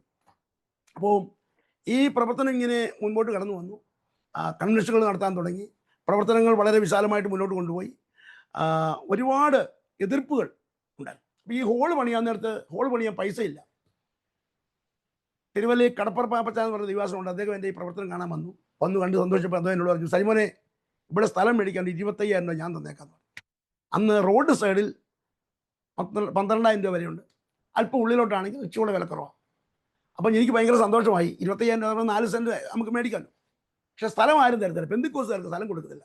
അതായത് അത് ഇവിടുത്തെ ഒരു പ്രത്യേക രീതിയാണ്. പെന്തിക്കോസുകാർ ഇന്ന് അങ്ങനല്ല. അത് ഞാൻ ഒടുവിൽ പറയാം. പെന്തിക്കോസുകാർക്ക് സ്ഥലം കൊടുക്കത്തില്ല. ഞാൻ ഒരാളോട് പറഞ്ഞു എവിടെയെങ്കിലും സ്ഥലമുണ്ടോ? അദ്ദേഹം പറഞ്ഞു ഒരു സ്ഥലം കിടപ്പുണ്ട്, ഓരോരുത്തർ സ്ഥലമുണ്ട്. പക്ഷേ ഒരു കാര്യമുണ്ട്, സ്ഥലം കാണാനായിട്ട് പാസ്റ്റർ വരരുത്. നടന്നു പോകുമ്പോൾ എറികളിട്ടുകൊണ്ട് നോക്കിക്കോണം. അവിടെ നിന്ന് നോക്കരുത്. അവരവരുടെ മകളുടെ കല്യാണത്തിന് വേണ്ടി കൊടുക്കാൻ വെച്ചേക്കുന്നതാണ്. പക്ഷെങ്കിൽ നടന്നു പോകുമ്പോൾ നിന്ന് നോക്കരുത്. നടന്നു പോകുന്ന വഴി എറികളിട്ട് ആ സ്ഥലവും നോക്കിക്കോണം. അത്രേ ഉള്ളൂ ആ സ്ഥലം കാണാൻ. ഞാനൊരു സമയത്ത് 6 മണിയായ സമയത്ത് ഞാനിങ്ങനെ നടന്ന് പോയി ഒരു സ്ക്വയർ സ്ഥലം കണ്ടു. അത്രേ ഉള്ളൂ. ആ പണി ഒറ്റ നിന്ന് നോക്കിയൊന്നുമില്ല. ഇന്നലെ കടപ്പുറത്തോട്ട് തന്നെ നടന്നു പോയി. അപ്പം അത് കഴിഞ്ഞ് ഞങ്ങൾ ആ വീട്ടുകാരോട് ചെന്ന് സംസാരിച്ചപ്പോൾ അവർ പറഞ്ഞു സെൻറ്റിന് 7,000 രൂപ വെച്ചോളൂ. ഞാൻ പറഞ്ഞു എനിക്ക് നിവർത്തിയില്ല. എൻ്റെ മനസ്സിൽ 25,000 രൂപയല്ലേ ഉള്ള ഒരാളെ സ്പോൺസർ പറഞ്ഞേക്കുന്നത്. ഞാൻ പറഞ്ഞു 6,000 രൂപ വെച്ച് തരാം. ഞാൻ അമ്മച്ചി അവരുടെ മകളുടെ കല്യാണം ആയതുകൊണ്ട് പറഞ്ഞു ശരി തന്നേക്കാമെന്ന് പറഞ്ഞു. അങ്ങനെ 24,000 രൂപയ്ക്ക് ആ സ്ഥലം കച്ചവടമായി. ഹോള് പണിയാൻ മാർഗ്ഗമില്ല. ഹോള് പണിയാൻ ഒരു സപ്പോർട്ടുമില്ല. ഇത് കടലിനോട് ചേർന്നാണ് ഞാൻ ഈ താമസിക്കുന്നത്. കടലിനോട് ചേർന്ന് ഞങ്ങളുടെ ചർച്ചിൻ്റെ പുറകെ 2 വീടിനപ്പുറത്ത് കടൽ തന്നെയാണ്. ഈ ഓക്കി സുനാമിയൊക്കെ വന്നപ്പോഴൊക്കെ ഇവിടെ ഭയങ്കര കടലേറ്റങ്ങൾ ഞങ്ങളുടെ ചർച്ചിന് ഇവിടെ ദൈവമൊക്കെ അനുഭവിച്ചതാണ്. അപ്പോൾ ഈ ഓള് പണിയാന്ന് പറഞ്ഞു. അങ്ങനെ ഇരിക്കുമ്പോൾ റാന്നിയിലെ പ്രിയ സാറപ്പച്ചൻ പറഞ്ഞു, മോനെ ആഞ്ഞലി വിറ്റിട്ട് ഒരു 8,000 രൂപ ഞാനിവിടെ വെച്ചിട്ടുണ്ട്, നീ അവിടുത്തെ പ്രവർത്തനത്തിൽ കൊണ്ടുവെക്കുന്നു പറഞ്ഞു. അന്നത്തെ കാലത്ത് തറ കെട്ടാനായി 8,000 രൂപ മതിയായിരുന്നു. തറ വെട്ടി റാന്നിയിലുള്ള പല വീടുകൾ കയറി ഇറങ്ങി തെങ്ങ് വെട്ടാൻ തുടങ്ങിയാൽ തെങ്ങ് അങ്ങനെ ഏകദേശം വിളഞ്ഞതും വിളയാത്തതുമായ ഒരു 19 തെങ്ങ് എനിക്ക് കിട്ടി. ആ തെങ്ങ് കൊണ്ടുവന്നിട്ടാണ് ഇവിടെ വന്ന് ഈ എറണാകുളത്ത് കൊണ്ട് ഹോള് പണിയുന്നത്. കട്ടള തെങ്ങ്, ജനൽ തെങ്ങ്, കതക് തെങ്ങ്, കഴുക്കോല് തെങ്ങ് എല്ലാം തെങ്ങ് തന്നെ. പക്ഷെങ്കിൽ ദൈവം അത്ഭുതമായിട്ട് പ്രവർത്തിച്ചു. 16-32 ഹോളും 2 കൊച്ചുമുറിയും ഒരു അടുക്കളയും അവിടെ പണിഞ്ഞു. അങ്ങനെയാണ് ഞങ്ങൾക്ക് ഹോളിലേക്ക് ആരാധനാലയത്തിലേക്ക് താമസം മാറാൻ ഇടയായത്. ആ സമയങ്ങളിൽ ദൈവത്തിൻ്റെ കൃപയാൽ ഒരുപാട് ഉപവാസ പ്രാർത്ഥനകൾ നടക്കും. ഈ ഉപവാസ പ്രാർത്ഥന നടന്നതോടുകൂടി ദേശത്ത് ഭയങ്കര ചലനങ്ങൾ ഉണ്ടാകാൻ തുടങ്ങി. ഭയങ്കര ദൈവപ്രവർത്തനം ഉണ്ടായി. ആത്മാക്കൾ കൂട്ടമായിട്ട് വിടുവിക്കപ്പെടാൻ തുടങ്ങി. കൂട്ടമായ സ്നാനങ്ങളൊക്കെയാണ് നടക്കുന്നത്. ഞങ്ങളുടെ ആ സ്നാനത്തിൻ്റെ ഒക്കെ ഭാഗം എന്ന് പറഞ്ഞാൽ അന്നത്തെ കാലത്ത് ഇവിടെ നടക്കുന്ന സ്നാനം എന്ന് പറഞ്ഞാൽ കായലില്ല സ്നാനപ്പെടുത്തുന്നത്. അപ്പം സ്നാനം എടുക്കുമ്പോൾ റാന്നി നിന്നൊക്കെ ആളുകൾ ഇവിടെ വരും. എന്നിട്ട് ഞങ്ങൾ ലൈനായിട്ട് പാട്ടൊക്കെ പാടി മൈക്ക് വെച്ച് പോകും. ഈ ലൈനായിട്ട് പോകുന്ന ആളുകൾ സ്നാനക്കടവ് ചെല്ലുമ്പോഴേക്കും അവിടെ ഒരു പരിശോധന നടന്നുകൊണ്ടിരിക്കുകയായിരിക്കും. ഈ ആളുകൾ ചെല്ലുമ്പോൾ അവിടെ ഉള്ളവർ ആ പരിശോധനത്തിൽ കൂടെ അവിടെ ആളുകളെ കൂട്ടും. എന്നിട്ട് ഇങ്ങനെ ഈ ലൈനായിട്ട് എല്ലാവരും കൂടെ പോയി അവിടെ പോയി സ്നാനം നടത്തും. അതൊക്കെ ഭയങ്കര അനുഭവം. ഇന്നിപ്പോൾ എല്ലാ സ്നാനക്കുളമൊക്കെ ആയി. ഇവിടെയും ഞങ്ങൾക്ക് സ്നാനക്കുളമായി. അന്നത്തെ കാലത്ത് സ്നാനക്കുളം ഇല്ലാഞ്ഞുകൊണ്ടാണ് ആ സ്നാനം അന്നേരം അറിയാനിടയായി തീർന്നത്. അപ്പം അങ്ങനെയാണ് അന്നത്തെ കാലത്ത് സ്നാനങ്ങൾ നടക്കുന്നത്. അപ്പോൾ ഇതെല്ലാം കഴിയുമ്പോഴും മറ്റൊരു പ്രശ്നം കൂടി ഞങ്ങൾക്കുണ്ടായി. ഞങ്ങൾക്ക് താമസിക്കാനുള്ള സൗകര്യങ്ങൾ പിന്നെയും കുറയും. ഈ പണിഞ്ഞ ഹോൾ പിന്നെയും വലുതായി. ആൾ നിറഞ്ഞിട്ട് ആളുകളെ ഇരുത്താൻ കഴിയാതെ വന്നപ്പോൾ ഉള്ള പാഴ്സനേജും കൂടെ പൊളിച്ചു പണിയേണ്ടി വന്നു. പൊളിച്ചു പണിഞ്ഞപ്പോൾ വാടക വീട്ടിലേക്ക് പോയി. വാടക വീട്ടിൽ പോയപ്പോൾ ഈ നാട്ടിലെ തന്നെയുള്ള ഒരു അച്ചായൻ, കത്തോലിക്ക സഹോദരനാണ്. ആ അച്ചായനെ എന്നെ വിളിച്ചിട്ട് പറഞ്ഞു, സൈപാഷ ഈ നാട് വിട്ടു പോകരുത്, ഈ നാട്ടിൽ താമസിക്കണം, നമുക്കൊക്കെ എന്തെങ്കിലും സംഭവിച്ചാൽ 2-3 സെൻറ്റ് സ്ഥലമെങ്കിലും മേടിക്കണം, കുഞ്ഞുങ്ങൾക്കൊക്കെ ഇവിടെ പാസ്റ്റർ ഇവിടെ തന്നെ കാണണം. ഈ നാട്ടിലെ ഒരു കത്തോലിക്ക സഹോദരനാണ്. അതെൻ്റെ ഹൃദയത്തെ വളരെ, ഞാൻ അതുവരെ എനിക്കൊരു വീടിനെ കുറിച്ച് ചിന്തിച്ചിട്ടില്ല, വീടെന്നൊരു സ്വപ്നം എൻ്റെ ജീവിതത്തിൽ ചിന്തിച്ചിട്ടില്ല. കാരണം റാന്നിയിൽ ഈ മലയിൽ ഒരു 10 സെൻറ്റ് സ്ഥലം കിടപ്പുണ്ട്, അതാണ് നമുക്കുള്ളത്. അപ്പോൾ ചുരുക്കം പറഞ്ഞാൽ ഞാൻ എൻ്റെ വീട്ടിൽ വന്നിട്ട് ഭാര്യയോട് പറഞ്ഞു, നമ്മുടെ സേവരേട്ടൻ പറഞ്ഞു നമുക്കൊരു സ്ഥലം വേണമെന്ന് പറഞ്ഞല്ലോ, ആദ്യമായിട്ടൊരാൾ പറഞ്ഞാണല്ലോ.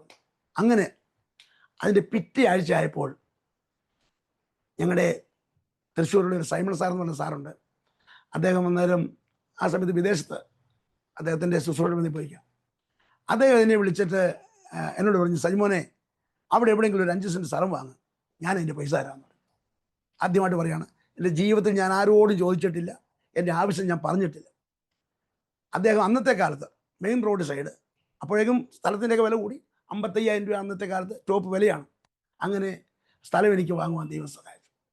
അതിൻ്റെ കാര്യങ്ങൾ ഒത്തിരി ഉണ്ട്. അത് ആ വീട് പണിയെക്കുറിച്ച് പറയണമെങ്കിലും ഒരുപാടുണ്ട്. തട്ടെല്ലാം അടിച്ച് എല്ലാം തട്ടും പലകയെല്ലാം അന്നത്തെ കാലത്ത് ഷീറ്റല്ല തട്ട അടിക്കുന്നത്, പലക കൊണ്ടുള്ള തട്ട അടിക്കുന്നത്, അടിച്ചിട്ടിട്ട് വാർത്തിന് സിമെൻറ്റ് വാങ്ങാൻ നിവൃത്തിയില്ല. തലേദിവസം രാത്രി ഒരാൾ എന്നെ വിളിച്ചിട്ട് ചോദിച്ചു, സൈമോൻ പാഷ നിങ്ങളുടെ വീടിൻ്റെ പണിയൊക്കെ നടക്കുന്നല്ലോ, സിമെൻറ്റ് കാര്യങ്ങളൊക്കെ എങ്ങനെയായി? ഞാൻ പറഞ്ഞു, മിറ്റിൽ ഇറക്കിയിട്ടുണ്ട്, ചരൽ ഇറക്കിയിട്ടുണ്ട് എന്ന് പറഞ്ഞു. അപ്പോൾ എന്നോട് സിമെൻറ്റ് വല്ലയിടത്തും പറഞ്ഞോ? ഞാൻ പറഞ്ഞില്ല. സിമെൻറ്റ് രാവിലെ അവിടെ എത്തും, 65 ചാക്ക് സിമെൻറ്റ് രാവിലെ വീടിൻ്റെ പടിക്ക്. ഞാൻ ഇന്നും മറക്കത്തില്ല ആ കൊണ്ട് നിറക്കിയ അനുഭവങ്ങളൊക്കെ എന്ന് പറഞ്ഞാൽ ജീവിതത്തിൽ എനിക്ക് മറക്കാം. അത് ഏറ്റവും കൂടിയ സിമെൻറ്റാണ് അവിടെ കൊണ്ട് ഇറക്കിയേക്കുന്നത്. ഞാൻ തലേദിവസം വൈകിട്ട് ഈ മുള അടിച്ചേക്കുന്ന, ഈ വാർക്കിന് മുള അടിച്ചേക്കുന്ന ആ മുളയെ ചെന്ന് ഇങ്ങനെ കെട്ടിപ്പിടിച്ചിട്ട് പ്രാർത്ഥിച്ചു, കർത്താവേ എനിക്കിത് വാർക്കാനൊരു വഴി ഒരുക്കണമേ എന്ന് പറഞ്ഞപ്പോൾ അന്ന് രാത്രി ഒരു വ്യക്തിയിൽ ദൈവം ഇടപെട്ടു. 65 ചാക്ക് സിമെൻറ്റ്, അത് എൻ്റെ ഒരു പ്രിയ സേവരട്ടൻ എന്ന് പറഞ്ഞ ഒരാളാണ് അത് ചെയ്തത്. അങ്ങനെയാണ് ആ വീടിൻ്റെ പണികളൊക്കെ നടക്കാനിടയായി. അങ്ങനെ 2 പ്രാവശ്യം പൊളിച്ച് പണിഞ്ഞു. പിന്നെയും അപ്പോൾ ഈ വീടിൻ്റെ ഒരു കാര്യത്തിനകത്ത് മറ്റൊരു കാര്യം കൂടെ പറയുമ്പോഴേ ദൈവമഹത്വം വെളിപ്പെടുത്തും. എൻ്റെ വിവാഹം ഞാൻ തിരുവല്ല വെണ്ണിക്കുളം നാരകത്താൻ എന്ന് പറഞ്ഞ സ്ഥലത്ത് നിന്നാണ് എൻ്റെ വിവാഹം കഴിച്ചത്. അപ്പോൾ എനിക്ക് അന്ന് 15 സെൻറ്റ് സ്ഥലമാണ് അവർ സ്ത്രീധനമായിട്ട് അന്നത്തെ കാലത്ത് തന്നത്. അപ്പോൾ 15 സെൻറ്റ് സ്ഥലം കിട്ടിയപ്പോൾ കല്യാണം കഴിഞ്ഞിട്ട് പിറ്റേ ആഴ്ച അന്ന് ഞാൻ സുവിശേഷമൊന്നുമല്ല, ഞാൻ മെഡിക്കൽ റെപ്പ് തന്നെയാണ്. ഞാൻ എൻ്റെ വൈഫിനോട് പറഞ്ഞു, നമുക്കിവിടെ ഒരു പ്രവർത്തനം തുടങ്ങണം. അപ്പോൾ എന്നോട് പറഞ്ഞു, നമ്മൾ പ്രവർത്തിക്കുക, നമ്മളെ കൊണ്ട് എങ്ങനെ കഴിയും, നമുക്ക് ആരെക്കൊണ്ടും പ്രവർത്തിപ്പിക്കാം, നമ്മുടെ 15 സെൻറ്റിനകത്ത് 5 സെൻറ്റ് സ്ഥലം സഭയ്ക്ക് കൊടുക്കണം. അപ്പോൾ അവരും വളരെ പാവങ്ങൾ തന്നെയാണ്, പണക്കാരൊന്നുമല്ല. പക്ഷേ എൻ്റെ ഭാര്യ ഒന്നും എതിർത്തില്ല, സന്തോഷത്തോട് പറഞ്ഞു. അപ്പോൾ ഒരു തോടാണ് ആ വഴി, ഈ സ്ഥലം. ഞാൻ റാന്നി ചെന്ന് പറഞ്ഞു, അവിടെ ഒരു പ്രവർത്തനം തുടങ്ങണം, എൻ്റെ 5 സെൻറ്റ് സ്ഥലം ഞാൻ സഭയ്ക്ക് തന്നിരിക്കണം. കല്യാണം കഴിഞ്ഞ് 1 മാസമായില്ല, എനിക്ക് കിട്ടിയ സ്ഥലത്തിൻ്റെ ആ 5 സെൻറ്റ് സ്ഥലം ആ നാരകത്താനി ദൈവസഭയ്ക്ക് വേണ്ടി അന്ന് കൊടുത്തു. ഞാനും പ്രവർത്തിക്കാൻ തുടങ്ങി. എല്ലാ ശനിയാഴ്ചയും അവിടെയുള്ള ദൈവാസനോട് ഒപ്പം ചേർന്ന് PC ചാക്കോ എന്ന് പറഞ്ഞ ദൈവാസന അദ്ദേഹത്തോട് ഒരുമിച്ച് ഞാനും പ്രവർത്തിക്കാൻ പോയി. ശനിയാഴ്ച ദിവസം ഞാൻ ജോലിക്ക് പോകത്തില്ല. അപ്പോൾ ശനിയാഴ്ച ജോലിക്ക് പോകാത്തപ്പോൾ കമ്പനി വലിയ വിഷയങ്ങളായി. കമ്പനിയുടെ നിയമം അനുസരിച്ച് എല്ലാ ദിവസവും ജോലി ചെയ്യണം. പക്ഷെ അതെനിക്ക് കമ്മീഷൻ ബേസിലാണ് ജോലി ചെയ്തത്. അപ്പോൾ എന്നെ മലയാളി എന്നെ വിളിച്ചു പറഞ്ഞു, സാജു തനിക്ക് മാത്രം ശനിയാഴ്ച ജോലി ചെയ്യാൻ വയ്യെന്ന് പറഞ്ഞാൽ ശരിയല്ല, കമ്പനിയുടെ നിയമം അനുസരിച്ച് തെറ്റാണെന്ന് പറഞ്ഞു. ഞാൻ പെട്ടെന്ന് അദ്ദേഹത്തോട് പറഞ്ഞു, സാറേ ഞാൻ ഈ ശനിയാഴ്ച ദൈവവേലയ്ക്ക് വേണ്ടിയാണ് പോകുന്നത്, ഞാൻ സ്ഥിരമായിട്ട് അല്ലെങ്കിൽ നിങ്ങളുടെ കൂടെ ജോലി ചെയ്യത്തൊന്നുമില്ല, എനിക്കൊരു സമയമുണ്ട്, അത് കഴിഞ്ഞാൽ ഞാൻ കർത്താവിൻ്റെ വേല ചെയ്യേണ്ടിയവനാണ്, അതൊന്നും ഇവിടെ പറഞ്ഞിട്ട് കാര്യമൊന്നുമില്ല, താൻ ഇവിടെ എല്ലാ ദിവസവും ജോലി ചെയ്യണമെന്ന് പറഞ്ഞു. ഞാൻ അദ്ദേഹത്തോട് വെച്ച ഡിമാൻഡ് ഇത്രയേ ഉള്ളൂ, ഓരോ മാസവും കണക്ക് കൂട്ടി കഴിയുമ്പോൾ എന്നോടൊപ്പം മറ്റ് 2 റെപ്രസെൻറ്റേറ്റീവ്മാരുണ്ട്, അവരെക്കാൾ എന്നെങ്കിലും കുറവായിട്ട് ഞാൻ ജോലി ചെയ്തിട്ടുണ്ടെങ്കിൽ അന്ന് തൊട്ട് ഞാൻ ജോലിക്ക് വന്നേക്കാമെന്ന് പറഞ്ഞു. കേൾക്കണമോ? ഒറ്റ ദിവസം പോലും അവരാരും എന്നെ ഓവർടേക്ക് ചെയ്തിട്ടില്ല. കണക്ക് കൂട്ടുമ്പോൾ എല്ലാ ദിവസങ്ങളും ജോലി ചെയ്തവരെക്കാൾ ശമ്പളം കൂടുതൽ എനിക്ക് തന്നെയായിരിക്കും വരുന്നത്, ആഴ്ച ഒരിക്കൽ ദൈവവേലയ്ക്ക് വേണ്ടി മാറ്റി വെച്ചപ്പോൾ. അപ്പോൾ അങ്ങനെയാണ് എൻ്റെ ഓരോ പ്രവർത്തനം. അപ്പം ഞാൻ ഈ ഒരിക്കൽ റാന്നിയിലെ ഈസ്റ്റർ സമയങ്ങൾ നൊയമ്പാണെന്നുള്ളതൊന്നും എനിക്കറിയത്തില്ല, നമ്മൾ ഈ ഹിന്ദു ബാഗിലൊന്നുമല്ല, എനിക്കറിയത്തില്ല. അപ്പം ഈസ്റ്റർ സമയത്ത് ആരും കോഴിയെ വളർത്തത്തില്ല. ഞാനിതൊന്നും അറിയാതെ ഈസ്റ്റർ സമയത്ത് കോഴിയെ വളർത്തി, കോഴിയെല്ലാം ഒരു 3.5 കിലോ ഒക്കെ വെയിറ്റങ്ങായി ആകെപ്പാടെ വളർന്നിരിക്കുക, കച്ചവടം നടക്കുന്നില്ല. അപ്പോൾ കോഴിത്തീറ്റക്കാരന് പൈസ കൊടുക്കാൻ മാർഗ്ഗമില്ലൊന്നുമില്ല. ഞാൻ അന്ന് ഇത് നേരത്തെ ഉള്ള കാര്യം ഇടയ്ക്ക് കയറി ഓർത്തപ്പോൾ പറഞ്ഞത്. ചുരുക്കം പറഞ്ഞാൽ ഞാനിങ്ങനെ വളരെ ഭാരപ്പെട്ടി കോഴി നിറഞ്ഞ് കൂട്ടി നിൽക്കുക. ഒരു ദിവസം ഞങ്ങൾ പാസ്റ്റർ രാജപാഷ് വന്നിട്ട് എന്നോട് പറഞ്ഞു, നമുക്ക് റാന്നി ചെല്ലക്കാട് ഒരു വീട്ടിൽ പ്രാർത്ഥിക്കാൻ പോകണം. ഞാൻ പറഞ്ഞു, ഞാൻ വരുന്നില്ലെന്ന് പറഞ്ഞു. ഇവിടെ കോഴിയെല്ലാം കൂടെ വളർന്നിരിക്കുന്നു, കോഴിത്തീറ്റക്കാരന് പൈസയും കൊടുത്തിട്ടില്ല, എനിക്ക് ആകെപ്പാടെ ഒരു സമാധാനം. അതൊക്കെ എടുത്ത വരെ എന്നോട് ചോദിച്ചു, താൻ ഇവിടെ നിന്നാ കോഴി കച്ചവടം നടക്കുമെന്ന് ചോദിച്ചു. ഇവിടെ കർത്താവിൻ്റെ വേലയിടൂ, അതൊക്കെ ദൈവം പ്രവർത്തിക്കുന്നു. എന്നെ ദൈവം വിശ്വാസം പഠിപ്പിച്ചൊരു ഭാഗമാണ്. ഞാൻ പെട്ടെന്ന് അദ്ദേഹത്തിനോട് ഡ്രസ്സ് മാറിപ്പോയി. ഞാൻ ഞാൻ തിരിച്ചു വന്നപ്പോൾ ഞങ്ങളുടെ കോഴിക്കോട് കാലിയാണ്. കാര്യം നവോദയ വിദ്യാലയത്തിൻ്റെ ഒരു വലിയ ഫംഗ്ഷന് റാന്നി മുഴുവൻ കോഴി കിട്ടാഞ്ഞിട്ട് ഞങ്ങളുടെ വീട്ടിൽ നിന്ന് കോഴിയെ മൊത്തം അവരം കൊണ്ടു. ദൈവവേല ചെയ്യുമ്പോൾ, ദൈവം പറയുന്ന കാര്യങ്ങൾ കേൾക്കുമ്പോൾ ദൈവം പ്രവർത്തിക്കുന്ന വഴികൾ എന്ന് പറഞ്ഞാൽ ഭയങ്കര അത്ഭുതകരമായിട്ട് നിലയിലാണ് ദൈവം പ്രവർത്തിക്കുന്നത്. അപ്പോൾ അങ്ങനെ ഇവിടെ ഈ രണ്ടാമത്തെ ഗോൾ 2 പ്രാവശ്യം ഗോൾ പൊളിച്ചു പണിഞ്ഞു.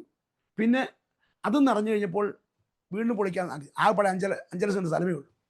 ഈ സ്ഥലത്ത് ഒരു പുതിയ ഹോൾ പണിയണമെന്ന് ആഗ്രഹം വന്നു. അങ്ങനെ വിശ്വാസത്താൽ അന്നും ഇന്നും ആവേശമാണ്. ഞങ്ങൾക്ക് ചർച്ചിൽ കമ്മിറ്റി ഇല്ല, മുഴുവൻ കമ്മിറ്റി അംഗങ്ങളാണ്. സഭയെ സ്ഥാനപ്പെട്ടവരെല്ലാം കമ്മിറ്റിയാണെന്ന് വിശ്വസിക്കുന്ന ഒരാളാണ് ഞാൻ. ഞങ്ങൾ അങ്ങനെ തീരുമാനിക്കുന്നത്, അല്ലാതെ പ്രധാനപ്പെട്ട 5-8 വരെ മാത്രം വിളിച്ചൊരു കമ്മിറ്റി അന്നുമില്ല ഇന്നുമില്ല. ഞങ്ങളുടെ സഭകളൊന്നും തന്നെ ഇല്ലത്. എല്ലാവർക്കും തുല്യമായ അവകാശവും സ്വാതന്ത്ര്യമുണ്ട്. അങ്ങനെ ഞാൻ ദൈവമക്കളോട് പറഞ്ഞു, ദൈവമക്കളെ നമുക്ക് 2 ആഴ്ച കഴിയുമ്പോൾ ഈ ഹോൾ പൊളിക്കാൻ പോവുകയാണ്. അപ്പോൾ ഇവിടുത്തെ വിശ്വാസികളുടെ സാമ്പത്തികം പറഞ്ഞാൽ ഇവിടെ 90% ദൈവമക്കളും കടലിൽ പണിക്ക് പോകുന്ന ദൈവമക്കളാണ്. മറ്റ് ഗവൺമെൻറ് ഉദ്യോഗസ്ഥരൊന്നും ഞങ്ങളുടെ ചർച്ചിലില്ല. മറ്റ് ദേശ ഒന്നുമുള്ള സമയമല്ല ഞങ്ങളുടെ. അങ്ങനെ ഇത് പൊളിക്കാൻ പോകാമെന്ന് പറഞ്ഞു. തൊട്ടടുത്ത് ഞങ്ങളുടെ ഒരു വിശ്വാസിയുടെ പറമ്പിൽ സ്ഥലമുണ്ട്. അവിടെ വലിയ ഒരു നല്ല പന്തലം കിട്ടു, കയറ്റുമായിട്ടു, വെള്ളം കെട്ടി, ആരാധന അങ്ങോട്ടൊന്ന് മാറ്റി ഈ ഹോൾ പൊളിച്ചു. ഇത് എങ്ങനെ പണി നടക്കുമെന്ന് അറിയത്തില്ല. ദൈവമക്കളോട് പറഞ്ഞു നിങ്ങളെല്ലാവരും സഹായിക്കണം എന്ന് പറഞ്ഞു. അവരെ കൊണ്ട് കഴിയുന്ന പ്രാപ്തി പോലെയും പ്രാപ്തിക്ക് മീതെയും അവർ നമ്മളെ സഹായിച്ചു. അല്പം എന്ന് പറയട്ടെ, ഒരു 7 മാസം എടുത്ത് കാണും ആ പണി നടന്നു. 30 ലക്ഷം രൂപയോളം ആയി. ആ ചർച്ച AC ചർച്ചാണ്. ഞാൻ കടൽ വെള്ളം അടിച്ചു കയറുന്ന കടത്തിണയിലാണ് താമസിച്ചതെങ്കിൽ ദൈവം അവിടം വരെ കൊണ്ട് എത്തിച്ചു. അതാ ഞാൻ പറഞ്ഞു മഹത്വം മുഴുവൻ ദൈവത്തിനാണെന്ന് പറഞ്ഞത്. കാരണം കടൽ വെള്ളം ഇരച്ചു കയറുന്ന സ്ഥലത്ത്, അപ്പോൾ അങ്ങനെയുള്ള ഒരു സ്ഥലത്ത് നിന്ന് സഭയെ ദൈവം വളർത്തി ആ വലിയ ഹോള് 1700 സ്ക്വയർ ഫീറ്റുള്ള മനോഹരമായ ഒരു ആരാധനാലയം ദൈവം ചെയ്തത്. അതിനകത്ത് ഇപ്പോൾ ഏകദേശം നിറച്ച ആളുകളുണ്ട്, കുറച്ച് പേർ കൂടി ഇരിക്കാം. അതേ നിലയിലേക്ക് ദൈവം വളർത്തുവാൻ ഇടയായി തോന്നി. ആ ഹോളിൻ്റെ പണിയിലൊക്കെ ദൈവം പ്രവർത്തിച്ച വഴികളെന്ന് പറഞ്ഞാൽ വലിയ അത്ഭുതകരമായ വഴികളാണ് ദൈവം പ്രവർത്തിച്ചത്. ഒരിക്കൽ പോലും എനിക്കിതിനൊന്നും യോഗ്യതയില്ല. ഞാൻ എൻ്റെ വീടിൻ്റെ അകത്തൊരു വാക്യം എഴുതി വെച്ചിട്ടുണ്ട്. അത് വരുന്നവർക്ക് വായിക്കാനല്ല, എനിക്ക് വായിക്കാനുള്ളതാണ്.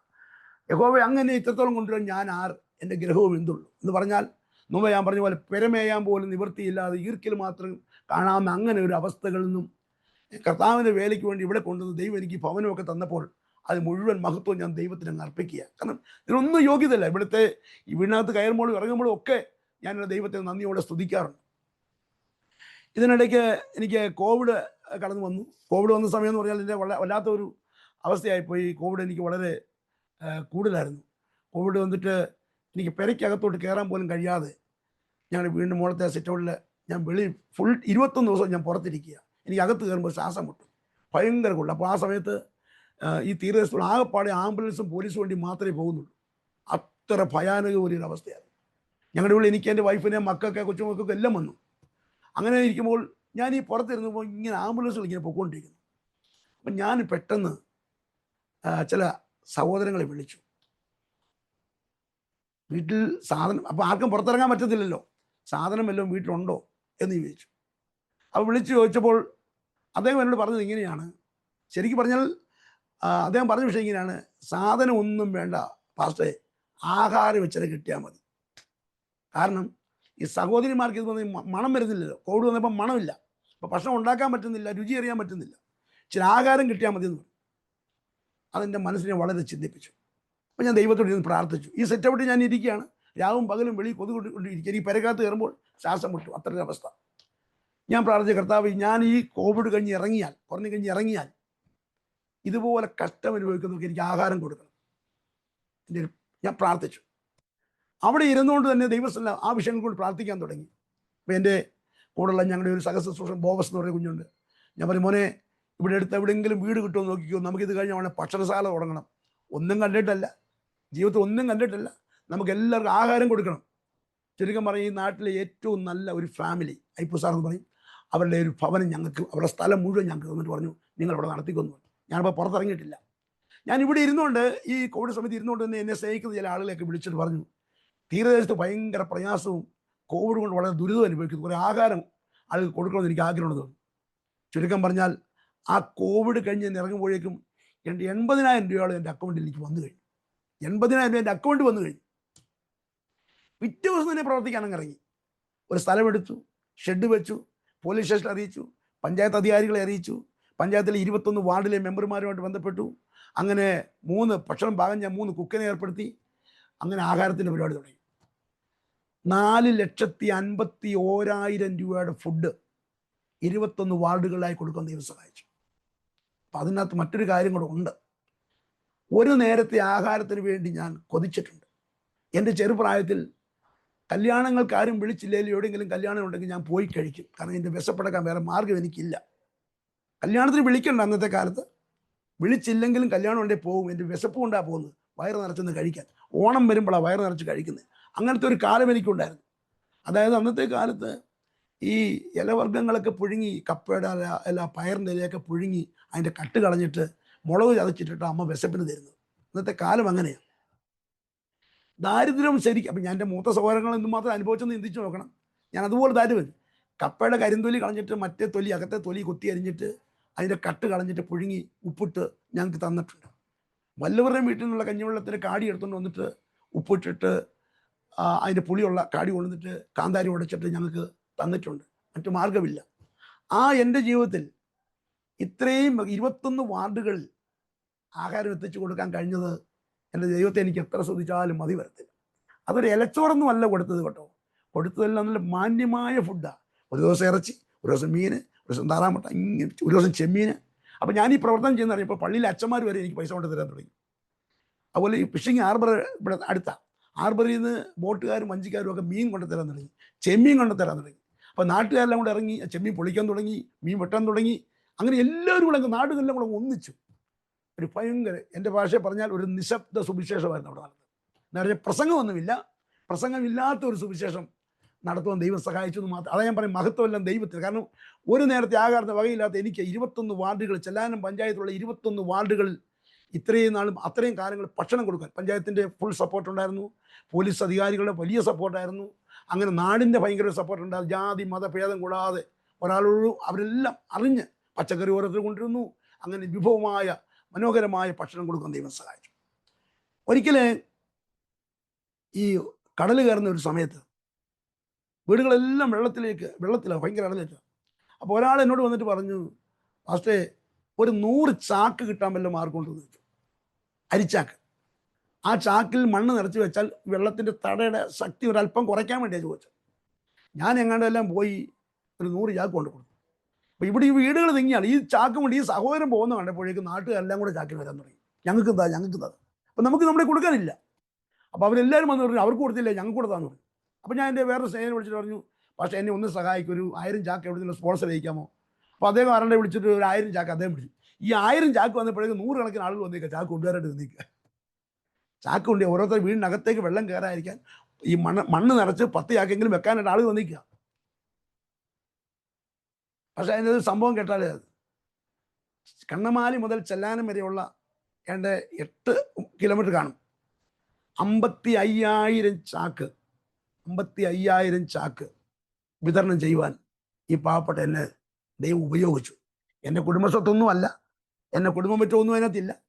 എന്നെ സ്നേഹിക്കുന്ന ദൈവമക്കൾ നൽകിയ ആ നന്മ കൊണ്ട് 55,000, അന്നത്തെ കാലത്ത് 3.5 ലക്ഷം രൂപ അതിന് മൊത്തം എനിക്ക് വന്ന ചിലവ്. അത് മുഴുവൻ, ഒരു രൂപ പോലും കടവില്ല, ഒന്നും കൈപ്പുറമിട്ടിട്ടില്ല. അത് നമ്മൾ നല്ല കാര്യം ചെയ്യാൻ ആഗ്രഹിച്ചപ്പോൾ ദൈവം അനേകരെ ഉണർത്തി. അങ്ങനെ ഇത്രയും ഏറികൾ ആ സമയങ്ങളിൽ ചാക്കുകൾ നിറച്ച് അതൊക്കെ എൻ്റെയൊക്കെ ഫോട്ടോയൊക്കെ എൻ്റെ ഇരിപ്പുണ്ട്. അന്ന് അത് കൊടുക്കാൻ കഴിയും. അങ്ങനെ ദൈവത്തിൻ്റെ പ്രവർത്തനം കേവലം സുവിശേഷ പ്രസംഗത്തിലൂടെ മാത്രമല്ല, ഇങ്ങനെയുള്ളതായ പ്രവർത്തനങ്ങളിലൂടെയും ചെയ്യുവാൻ ദൈവം എനിക്ക് വാസ്തവത്തിൽ കൃപ തന്നിട്ടുണ്ട്. ഇനി എൻ്റെ ആത്മീയ വിഷയങ്ങൾ ഞാൻ പറഞ്ഞല്ലോ. എൻ്റെ മകനെ എന്നോടൊപ്പം ശുശ്രൂഷയിലുണ്ട്. മണക്കാല ബീഡി കഴിഞ്ഞാണ്, MSW കഴിഞ്ഞാണ്, എന്നോടൊപ്പം ശുശ്രൂഷയിലുണ്ട്. പിന്നെ എന്നോടൊപ്പം തന്നെ സഹശുശ്രൂഷകർ വേറെ 2 പേരുണ്ട്. പിന്നെ ബ്രാഞ്ചിൻ്റെ പ്രവർത്തനങ്ങൾ ഞാൻ ആദ്യം പറഞ്ഞല്ലോ, ഈ തീരദേശങ്ങളിൽ തന്നെയാണ്. ഇപ്പോൾ ഞങ്ങൾ കഴിഞ്ഞതിന് മുമ്പത്തെ മാസം ഹിന്ദി ആരാധന തുടങ്ങി. ഒരുപാട് ഹിന്ദിക്കാർ ഇവിടെ വന്ന് താമസിക്കുന്നുണ്ട്, ഈ ചെമ്മീൻ കമ്പനി ജോലി ചെയ്യുന്നത്. അങ്ങനെ വന്നപ്പോൾ ഞങ്ങൾക്കൊരു പ്രേരണ തോന്നി. എൻ്റെ സഹോദരൻ്റെ മകൻ ഫിന്നി എന്ന് പറയും, അദ്ദേഹമാണ് അവിടെ വർക്ക് ചെയ്തത്. ഇപ്പോൾ 35 ഹിന്ദിക്കാർ ഇവിടെ ആരാധനയ്ക്ക് വരുന്നുണ്ട്. ഞായറാഴ്ച ആരാധനയ്ക്ക് വേണ്ടി മാത്രം 35 ഹിന്ദിക്കാർ വരുന്നുണ്ട്. വെറും 2 മാസമേ ആയുള്ളൂ ഞങ്ങൾ ആ ബിൽഡിംഗ് എടുത്ത പ്രവർത്തനം തുടങ്ങിയിട്ട്. അങ്ങനെ പ്രവർത്തനങ്ങൾ വളരെ വിശാലമായിട്ട് പോകുന്നു. ദൈവത്തിൻ്റെ വേലയ്ക്ക് വേണ്ടി ഇറങ്ങിയിട്ട് ഒരിക്കൽ പോലും ദൈവം പട്ടിണി കിടത്തിയിട്ടില്ല. അതെനിക്ക് പറയാതിരിക്കാൻ പറ്റത്തില്ല. ഞാൻ ഒരിക്കൽ 40 ദിവസം ഉപവാസം കഴിഞ്ഞു. 40 പാസ്റ്റർമാരാണ് 40 ദിവസം വരുന്നത്. ഇന്നത്തെ ഞാൻ പറയില്ല, എനിക്ക് ഇതെല്ലാം ഭയങ്കര ആവേശമാണ്, എല്ലാം ഉത്സവം. 40 ദിവസം 40 പാസ്റ്റർമാർ. അന്ന് പിന്നെ കാണുന്നവരെല്ലാം വിളിക്കുന്ന ഒരു കാലമാണ്. എനിക്ക് പ്രത്യേകിച്ച് ഒന്നും വിവേചനം വരുമൊന്നുമില്ല. കാണുകൊണ്ട് എല്ലാവരും വിളിച്ച് കൂട്ടുവെക്കെ. അങ്ങനെ വേണമെന്നോ വേണ്ടാത്തോ എല്ലാം ഒന്നും അങ്ങനെയൊക്കെ പറയാൻ പറ്റുള്ളൂ ആ വാക്ക്. 40 ദിവസം ഉപവാസം കഴിഞ്ഞു. ആ 40 ദിവസത്തെ ഉപവാസത്തിൽ 33 പേരാണ് പരിശുദ്ധാത്മാഭിഷേകം പ്രാപിച്ചത്. 33 പേരാണ് പരിശുദ്ധാത്മാഭിഷേകം പ്രാപിച്ചത്. അങ്ങനെ ആ ഉപവാസം എല്ലാം കഴിഞ്ഞ് പിറ്റേ ദിവസമായപ്പോൾ എൻ്റെ മക്കൾ 2 പേരും വന്നിട്ട് പറഞ്ഞു, ചാച്ചാ വിശക്കുന്നുണ്ട്. വിശക്കുന്നു. ചോറ് വീട്ടിലുണ്ട്, ചോറും കറിയും വീട്ടിലുണ്ട്. അപ്പോൾ അവർക്ക് ആവശ്യം വെച്ചാൽ ബേക്കറി സാധനമാണ്. ഞാൻ പറയും, മോനെ ചോറെടുത്ത് കഴിക്കും. ചോറ് വേണ്ട, ഞങ്ങൾക്ക് എന്തെങ്കിലും ബേക്കറിയിൽ വേണം. എന്നില്ല 3 രൂപയുള്ളൂ, ബാക്കി ആകെപ്പാടെ 3 രൂപ ഇരിപ്പുണ്ട്. അപ്പോൾ ഞാനിങ്ങനെ പറഞ്ഞു ഞാൻ പറഞ്ഞു, എടാ ഇങ്ങനെ കരയല്ലടാ, നീതിമാന്റെ സന്തതി അപ്പം വരക്കുന്നത് ഞാൻ കണ്ടിട്ടില്ലെന്ന് വചനം നീ കണ്ടിട്ടില്ലേ? ഉടനെ എൻ്റെ മോൾ എന്നോട് ചോദിച്ചു. അപ്പോൾ അന്ന് 6 വയസ്സ്. അവൾ ചോദിച്ചു, അച്ചാച്ചൻ നീതിമാനാണെങ്കിലല്ലേ ഞങ്ങൾ അപ്പം വരക്കാതെ ഇരിക്കത്തുള്ളൂ എന്ന് ചോദിച്ചു. അതെന്നെ അങ്ങ് പിടിച്ച് കുലുക്കി കളഞ്ഞു. കാരണം കുഞ്ഞാന്നേലും ദൂത് തന്നെ, അതിന് മാറ്റമൊന്നുമില്ല. ഞാൻ പെട്ടെന്ന് കടയിൽ പോയി 3 പപ്സ് മേടിച്ചു. കാരണം ഈ കുഞ്ഞുങ്ങൾക്ക് കൊടുക്കാനായിട്ട് 3 പപ്സ്. അന്ന് എനിക്ക് ഒന്ന് 1 രൂപ 1.5 രൂപ ഉള്ളു പപ്സിൻ്റെ വില. 3 പപ്സ് മേടിച്ച് ഞാൻ. അപ്പം അതിന് മുമ്പ് ഒരു സംഭവം ഉണ്ടായി. ഈ മോന് 3 വയസ്സേ ഉള്ളൂ. അപ്പോൾ ഇവൻ ഇരുന്നുകൊണ്ട് പറയുക, 40 ദിവസം ഉപവാസം നടന്നു, വിടുതലാന്ന് പറഞ്ഞു. എന്തോ വിടുതല എവിടെ നടന്നു വെച്ചു. പുള്ളിയുടെ വയറ്റിലൊരു വിടുതല നടന്നില്ലെന്നുള്ളതാണ് പുള്ളി ഉദ്ദേശിക്കുന്നത്. ഞാൻ പെട്ടെന്ന് പോയി 3 പപ്സ് മേടിച്ചു. ഈ പപ്സ് മേടിച്ച് ഞാൻ വീട്ടിലോട്ട് വരുമ്പോൾ എൻ്റെ കണ്ണ് നിറഞ്ഞൊരു സംഭവമുണ്ട്. എൻ്റെ ഒരു സ്നേഹിതൻ റാന്നിയിൽ നിന്ന് വന്നിരിക്കുക, മോൻസി. 1 കിലോ അലുവ, 1 കിലോ കേക്ക്, 1 പാക്കറ്റ് മുട്ടായി, പിന്നെ 1 കെട്ട് സാധനമായിട്ട് വന്നിരിക്കുക. ഞാനൊരു 5 മിനിറ്റ് സമയം കൂടെ അവരോട് ഇങ്ങനെ സമ്പാദിച്ചുകൊണ്ട് നിന്നിരുന്നെങ്കിൽ അവരുടെ കണ്ണു മുമ്പ് ഞാൻ നിക്കച്ചത് ഇറക്കി വെക്കുന്നത് എനിക്ക് കാണാൻ കഴിയുമായിരുന്നു. അത്ര ശ്രേഷ്ഠമായ നിലയിലാണ് ദൈവം ഞങ്ങളെ നടത്തി. ഒരിക്കൽ പോലും മറക്കാൻ പറ്റത്തില്ല. ഒരു ചെറിയ കരയുന്ന കാക്കക്കുഞ്ഞിന് അതിൻ്റെ ആഹാരം കൊടുക്കുന്നവനല്ലേ നമ്മൾ ദൈവം. ആ കാക്കക്കുഞ്ഞിനെ ദൈവം കരുതുന്നുണ്ടെങ്കിൽ ദൈവവേലയ്ക്ക് വേണ്ടി ഇറങ്ങുന്ന കർത്താവിൻ്റെ ദാസന്മാരെയും അവരുടെ തലമുറകളെയും ദൈവം ഒരിക്കലും മറക്കത്തില്ല. ഞാൻ പറഞ്ഞല്ലോ, ഞാൻ ബൈബിൾ കോളേജ് പഠിച്ചിട്ടില്ല, പക്ഷേ 3 ബൈബിൾ കോളേജ് പോയി മിഷണറീസ് ചാപ്പലിൽ ഞാൻ പ്രസംഗിച്ചിട്ടുണ്ട്. കുമ്പനാടും മണക്കാലയിലും കൊട്ടാരക്കരയിലും 3 മിഷണറി അവിടത്തേക്കുള്ള സാറുമാരൊക്കെ ഇവിടെ സഭയിൽ വന്നിട്ടുണ്ട്. അപ്പോൾ അവർക്ക് ഇവിടുത്തെ പ്രവർത്തനം കണ്ടപ്പോൾ അവിടെ ചെന്ന് നമ്മുടെ അനുഭവങ്ങൾ പങ്കുവെക്കണമെന്ന് പറഞ്ഞു. അങ്ങനെ കുമ്പനാടും മണക്കാലയിലും കൊട്ടാരക്കരയും 3 ബൈബിൾ കോളേജിൽ പോയി എൻ്റെ അനുഭവങ്ങൾ എനിക്ക് പങ്കുവെച്ചു. ഞാൻ അന്നും എന്നും ദൈവവേലയ്ക്ക് വേണ്ടി ഇറങ്ങുന്നവരോട് ഞാൻ പറയാറുണ്ട്, ദൈവമാണ് വിളിച്ചെന്ന് ഉറപ്പുണ്ടെങ്കിൽ ദൈവം ലജ്ജിപ്പിക്കത്തില്ല, അല്ലെങ്കിൽ നമ്മൾ പരാജയപ്പെട്ടു പോകും. സത്യസന്ധതയോടെ കർത്താവിൻ്റെ വേല ചെയ്താൽ നമ്മൾ ഒരിക്കലും പരാജിതരാകത്തില്ല. ഇന്ന് എനിക്ക് ദുഃഖമുള്ളൊരു കാര്യം എന്ന് പറഞ്ഞാൽ, ചില ആളുകൾ പറയും, ഞാൻ 1 വർഷമേ ഉള്ളൂ അവിടെ പോയി പ്രവർത്തനം തുടങ്ങിയിട്ട്. ഞാൻ ചെന്നപ്പോൾ ഒരു 5 പേരുള്ളൂ. ഇപ്പം കൃപയാൽ ഒരു 100 പേരുണ്ട്. 100ഉം പല സഭകളിലെ ആയിരിക്കും. അവർ കൃപയും കൂടെ ചേർത്തിട്ടാണ് പറയുന്നത്. ചെന്നപ്പോൾ 4-5 പേരെ ഉള്ളായിരുന്നു. ഇപ്പം കൃപയാൽ ഒരു 10-100 പേര്. അനേക ദൈവദാസന്മാരുടെ കണ്ണുനീരാണ് ഈ വന്ന് കയറിയിരിക്കുന്നത്. എന്നാൽ ഞാൻ ഈ കരങ്ങൾ ഉയർത്തിക്കൊണ്ട് പറയാം, ഒരു ദൈവദാസൻ്റെയും കണ്ണുനീര് എൻ്റെ കുടുംബത്തിലോ എൻ്റെ സഭയിലോ ഇല്ല. എൻ്റെ സഭയിൽ നിന്ന് ഞാൻ പറയുന്നത് ക്ഷമിക്കണം, കർത്താവിൻ്റെ സഭയിലോ ഇല്ല. ഒരു ദൈവദാസന്മാരുടെയും വേദന ഇതിനകത്തില്ല.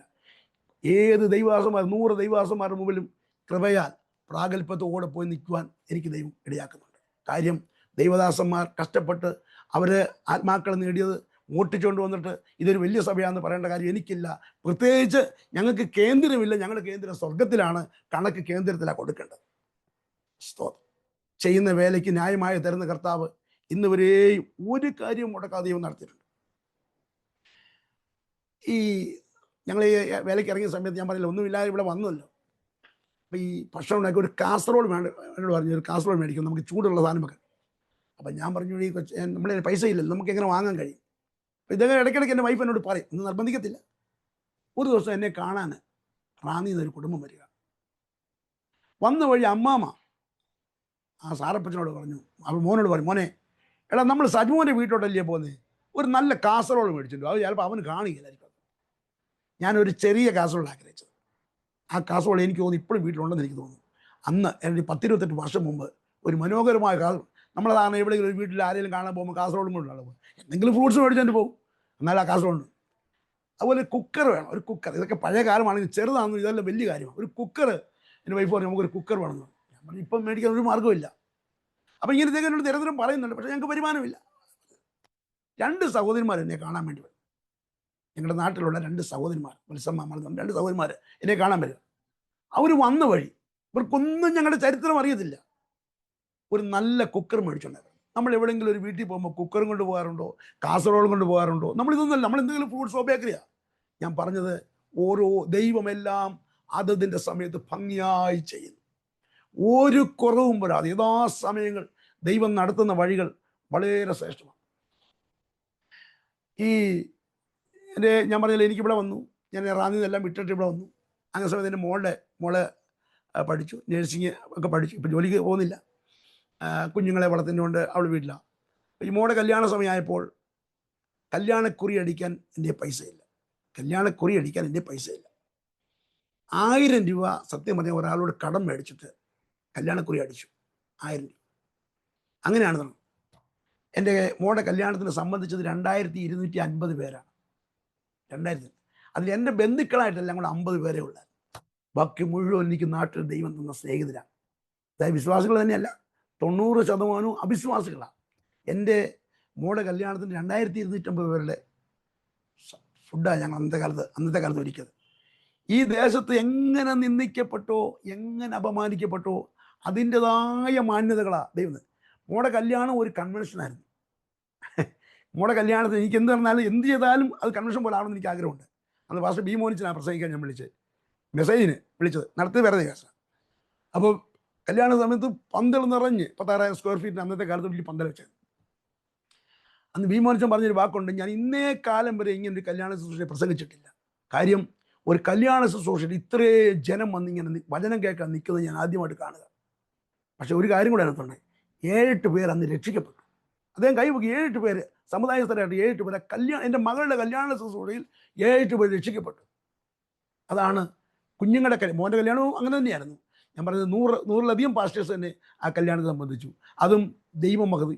എവിടെല്ലാം തല കുനിക്കും തോന്നി അവിടെയെല്ലാം ദൈവം മാനിച്ചിട്ടുണ്ട്. ചില സമയത്ത് ഞാനിപ്പോഴും ഓർക്കുന്നുണ്ട്, മക്കളുടെ കല്യാണത്തിന് ചിലരെ വിളിക്കാൻ, നാട്ടുകാരെ വിളിക്കാൻ വെച്ചിട്ട് അവർ വീട്ടിൽ വന്നിട്ട് ചോദിച്ചു, മോടെ കല്യാണം പാസ്റ്റർ ഞങ്ങളെ വിളിച്ചില്ലല്ലോ, വന്ന കാലം തൊട്ട് ഞങ്ങൾ കാണുന്നതല്ലേ. അങ്ങനെ പറഞ്ഞിട്ട് ഞാൻ നാട്ടുകാരെ വിളിച്ചിട്ടുണ്ട്. കാര്യം അതിനെല്ലാം മഹത്വം ദൈവത്തിന്, അംഗീകാരം എല്ലാം തന്നത് ദൈവമാണ്. അങ്ങനെ ദൈവം സഭയെ ഇന്നയോളം വളരെ ശ്രേഷ്ഠമായ നിലയിലാണ് വളർത്തിക്കൊണ്ടിരിക്കുന്നത്. പ്രവർത്തനങ്ങളെ വളരെ നേരത്തെ ഈ സഭയുടെ വളർച്ചയിൽ വളരെ ആഗ്രഹിക്കുന്ന ഒരു പ്രധാനപ്പെട്ട ഒരു കാര്യമുണ്ട്. ദൈവവചനം, എന്നെ ദൈവം പഠിപ്പിച്ച മറ്റൊരു ഭാഗമുണ്ട്. സത്യവചനം യഥാർത്ഥമായി പ്രസംഗിച്ചുകൊണ്ട് ലജ്ജിപ്പാൻ സംഗതിയില്ലാത്ത വേലക്കാർ. ദൈവവചനത്തിനകത്ത് യാതൊരു കൂട്ടും കൃപയാൽ ഞങ്ങൾ ചേർക്കാറില്ല. ക്വാണ്ടിറ്റി അല്ല ക്വാളിറ്റിയാണ് എന്നുള്ളത് വിശ്വസിക്കുന്ന ഒരാൾ തന്നെ ഞാൻ. ഇതാ തനിച്ച് പാർക്കുന്ന ഒരു ജാതികളുമായിട്ട് അവർ എണ്ണപ്പെടുന്നില്ല. അപ്പം വരിക, കുഞ്ഞാൻ്റെ കാന്തയായ മണവാട്ടിയെ ഞാൻ കാണിച്ചു തരാമെന്നാണ് പറഞ്ഞത്.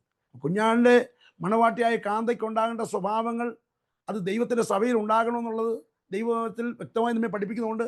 ആവോളം, പൂർണ്ണത എന്നുള്ളതെന്നല്ല പറഞ്ഞത്, ആവോളം ആഗ്രഹിക്കുന്നുണ്ട്. ദൈവം ആഗ്രഹിക്കുന്ന നിലയിൽ ആ നിലയിൽ തന്നെ സഭയെ കൊണ്ടുപോയി പഠിപ്പിക്കണമെന്ന് ആഗ്രഹിക്കുന്നുണ്ട്. ഞാൻ ഈ പ്രവർത്തനങ്ങൾ ഇവിടെ വന്നു. ഞാൻ പറഞ്ഞില്ലേ, അന്ന് ഈ ഭാര്യാവരയോനാച്ചാൻ പറഞ്ഞതും ഈ ലില്ലിക്കുട്ടി അമ്മാവി എന്ന് പറഞ്ഞാൽ ദൈവദാസി പറഞ്ഞ സാക്ഷ്യം, അനേക ഉന്നതന്മാരുടെ പന്തിയിൽ എനിക്ക് നിന്നെ മാനിക്കാണെന്ന് ഒരു പിടിയും കിട്ടിയില്ല. കാരണം ഒന്നാമത് ബാക്ക്ഗ്രൗണ്ട്, ഹിന്ദു ബാക്ക്ഗ്രൗണ്ട്, വലിയ പശ്ചാത്തലങ്ങളൊന്നുമില്ല, വിദ്യാഭ്യാസമില്ല, +1 വരെ പോയിട്ടുള്ളൂ. ഞാൻ 10ാം ക്ലാസ്സിൽ എന്തോ മാർക്ക് ഉണ്ടെന്ന് ചോദിക്കുമ്പോൾ ഞാൻ ആളുകളോട് പറയും, ഫസ്റ്റ് ക്ലാസ്സിന് 149 മാർക്കിൻ്റെ കുറവുണ്ടായിരുന്നു പറയും. എന്ന് പറഞ്ഞാൽ 211 മാർക്കേ ഉള്ളായിരുന്നു. ആ 211 തന്നെ കിട്ടിയത് മറ്റുള്ളവരുടെ സഹായത്തോടു കൂടിയാണ് ഈ 10ാം ക്ലാസ് തന്നെ ജയിച്ചത്. അപ്പോൾ അതാണ് നമ്മുടെ വിദ്യാഭ്യാസം എന്ന് പറയുന്നത്. ആ ഒന്നുമില്ലാത്ത എന്നെ കൃപയാൽ ഈ കൊച്ചിയിൽ ഒരുപാട് ആത്മീയ ഉത്തരവാദിത്വത്തിലേക്ക് ദൈവം എന്നെ നടന്നു. അതിൽ സ്ഥാനമാനമൊന്നും ഞാൻ പറയുന്നില്ല, അതെല്ലാം മഹത്വം ദൈവത്തിന്. കാരണം ഇതിനകത്തൊന്നും പ്രത്യേകിച്ചൊന്നും കാര്യങ്ങളൊന്നുമില്ല. എന്നാൽ അവിടെയൊക്കെ ഓരോ വേദിയിലിരിക്കുമ്പോഴും ഓരോ പന്തിയിലിരിക്കുമ്പോഴും എന്നോട് 32 വർഷം മുമ്പ് ഒരു പാവപ്പെട്ട അമ്മാമ്മ പറഞ്ഞ ദൈവിക ആലോചനകൾ, ഒരു ബൈബിൾ കോളേജിലും പഠിച്ചല്ല, അനേക ശ്രേഷ്ഠന്മാരുടെ നടുവിൽ എനിക്ക് നിന്നെ മാനിക്കണം. ഇനി അതിനകത്ത് മറ്റൊരു കാര്യം കൂടി ഞാൻ പറയാം. ഞാൻ ഇവിടെ വന്ന് ഈ വേല വളർന്നു കഴിഞ്ഞപ്പോൾ ഒരുപാട് ദൈവദാസന്മാരും അന്നും ഇന്നും ഇവിടെ സഭയിൽ വരാറുണ്ട്. ഒരുപാട് ദൈവദാസന്മാർ കേരളത്തിൻ്റെ അനേക ഭാഗങ്ങളിൽ നിന്ന്, ഡിനോമിനേഷൻ വ്യത്യാസമല്ല വരും. അപ്പോൾ എല്ലാവരും എന്ന് പറഞ്ഞ് ഗൾഫിലൊന്ന് പോകണം, പാസ്റ്റർ പോകണം, പാസ്റ്ററിൻ്റെ ഈ അനുഭവങ്ങളൊക്കെ ഗൾഫിൽ പോയി ഒന്ന് പങ്കുവെക്കണം. ഞാൻ പെട്ടെന്ന് അവരോട് പറഞ്ഞത് ഇങ്ങനെയാണ്, എൻ്റെ ജീവിതത്തിൽ ഇന്ന് വരെ ഞാൻ ആഗ്രഹിക്കുന്ന ഒരു കാര്യം, ചില പറയും എനിക്കിന്ന് വിദേശത്ത് പോയാൽ ആഗ്രഹമുണ്ട്, അതുപോലെ പ്ലെയിനിൽ നിന്ന് കയറണം എന്നൊരു ആഗ്രഹമുണ്ട്. ഞാൻ ഇന്നും പാസ്പോർട്ട് ഇല്ലാത്തൊരു മനുഷ്യനാണ് എന്നും പറഞ്ഞിട്ട് എൻ്റെ ഈ പ്രോഗ്രാം കേൾക്കുന്ന ഒരാളും എനിക്ക് പാസ്പോർട്ട് തരരുത്. കാരണം ഞാൻ ആഗ്രഹിക്കുന്നില്ലെന്നാണ് ഞാൻ പറഞ്ഞത്. ഗൾഫിൽ പോകുന്ന പാപമൊന്നുമല്ല, പക്ഷെ ദൈവം ഏൽപ്പിച്ച ഒരു നല്ല ശുശ്രൂഷ ഇവിടെ ഉണ്ട്. എന്നോടിപ്പോൾ ദുബായിലെ കണക്കൊന്നും കർത്താവ് ചോദിക്കത്തില്ല. എന്നോട് ദൈവം ചോദിക്കുന്നത് ഈ ചെല്ലാനത്തെ കണക്കാണ് ചോദിക്കുന്നത്. അല്ല അവിടെ പോയി 3 മാസം പ്രവർത്തിച്ച് ചിലപ്പോൾ ചില ഭൗതിക നേട്ടങ്ങളൊക്കെ കിട്ടും. വരുമ്പോഴേക്കും ചിലപ്പോൾ ഞാൻ കഷ്ടപ്പെട്ട് വളർത്തിയെടുത്ത ഈ സഭ ഇവിടെ കാണില്ല. അതുകൊണ്ട് എന്നെ സംബന്ധിച്ച് പറഞ്ഞാൽ ഒരു വിദേശ യാത്ര ഞാൻ ആഗ്രഹിക്കുന്നില്ല, അല്ലെങ്കിൽ ഒന്ന് പ്ലെയിനിൽ നിന്ന് കയറി ഒന്ന് വിസിറ്റിങ്ങിന്. ഞാനത് പാപമാണെന്നല്ല പറഞ്ഞത്, പക്ഷേ എൻ്റെ ജീവിതത്തിൽ ഇങ്ങനെ യാതൊരു ആഗ്രഹമില്ല. ഒരിക്കലും ദിവസം എന്നെ വന്നിട്ട് പറഞ്ഞു, സജീവം പക്ഷേ അവിടെ വന്ന് ഒരു ദിവസം പോലും ഒരു പ്രോഗ്രാം പോലും ചോദിക്കാതെ 2 മാസത്തെ ഫുൾ പ്രോഗ്രാം പിടിച്ചു തരാം, പാസ്പോർട്ടിൻ്റെ പൈസ പാസ്പോർട്ട് പിടിച്ചു എന്ന് പറഞ്ഞു. പിന്നെ പക്ഷേ എനിക്ക് വേണ്ട, എന്നോട് കർത്താവ് പറഞ്ഞിട്ടില്ലല്ലോ, അപ്പം എനിക്ക് വേണ്ട. ഞാൻ പറഞ്ഞു ഭൗതികം ധനവാനാകാൻ വേണ്ടി എൻ്റെ ജീവിതത്തിൽ ഞാൻ ആഗ്രഹിച്ചിട്ടില്ല. എന്നാൽ എനിക്ക് വേണ്ടതെല്ലാം ദൈവം ഓരോ ദിവസങ്ങളും തരുന്നത് ശ്രേഷ്ഠമാണ്. ഞാൻ പറഞ്ഞല്ലോ, ഞാൻ ഈ കോസ്റ്റൽ ഏരിയയിൽ കടൽ തീരത്ത് കടലിനോട് ചേർന്ന് തന്നെയാണ് പ്രവർത്തിക്കുന്നത്. ഞങ്ങളുടെ ഇവിടങ്ങളിൽ ഇപ്പോൾ ഞാൻ വന്ന സമയങ്ങളിൽ 3-4 പ്രവർത്തനം മാത്രമേ ഇവിടെ മൊത്തമായിട്ടുണ്ടായിരുന്നുള്ളൂ. ഏറ്റവും കൂടുതൽ ന്യൂവിൻ്റെ പ്രവർത്തനമായിരുന്നു ആദ്യകാലങ്ങളിൽ ഉണ്ടായിരുന്നത്.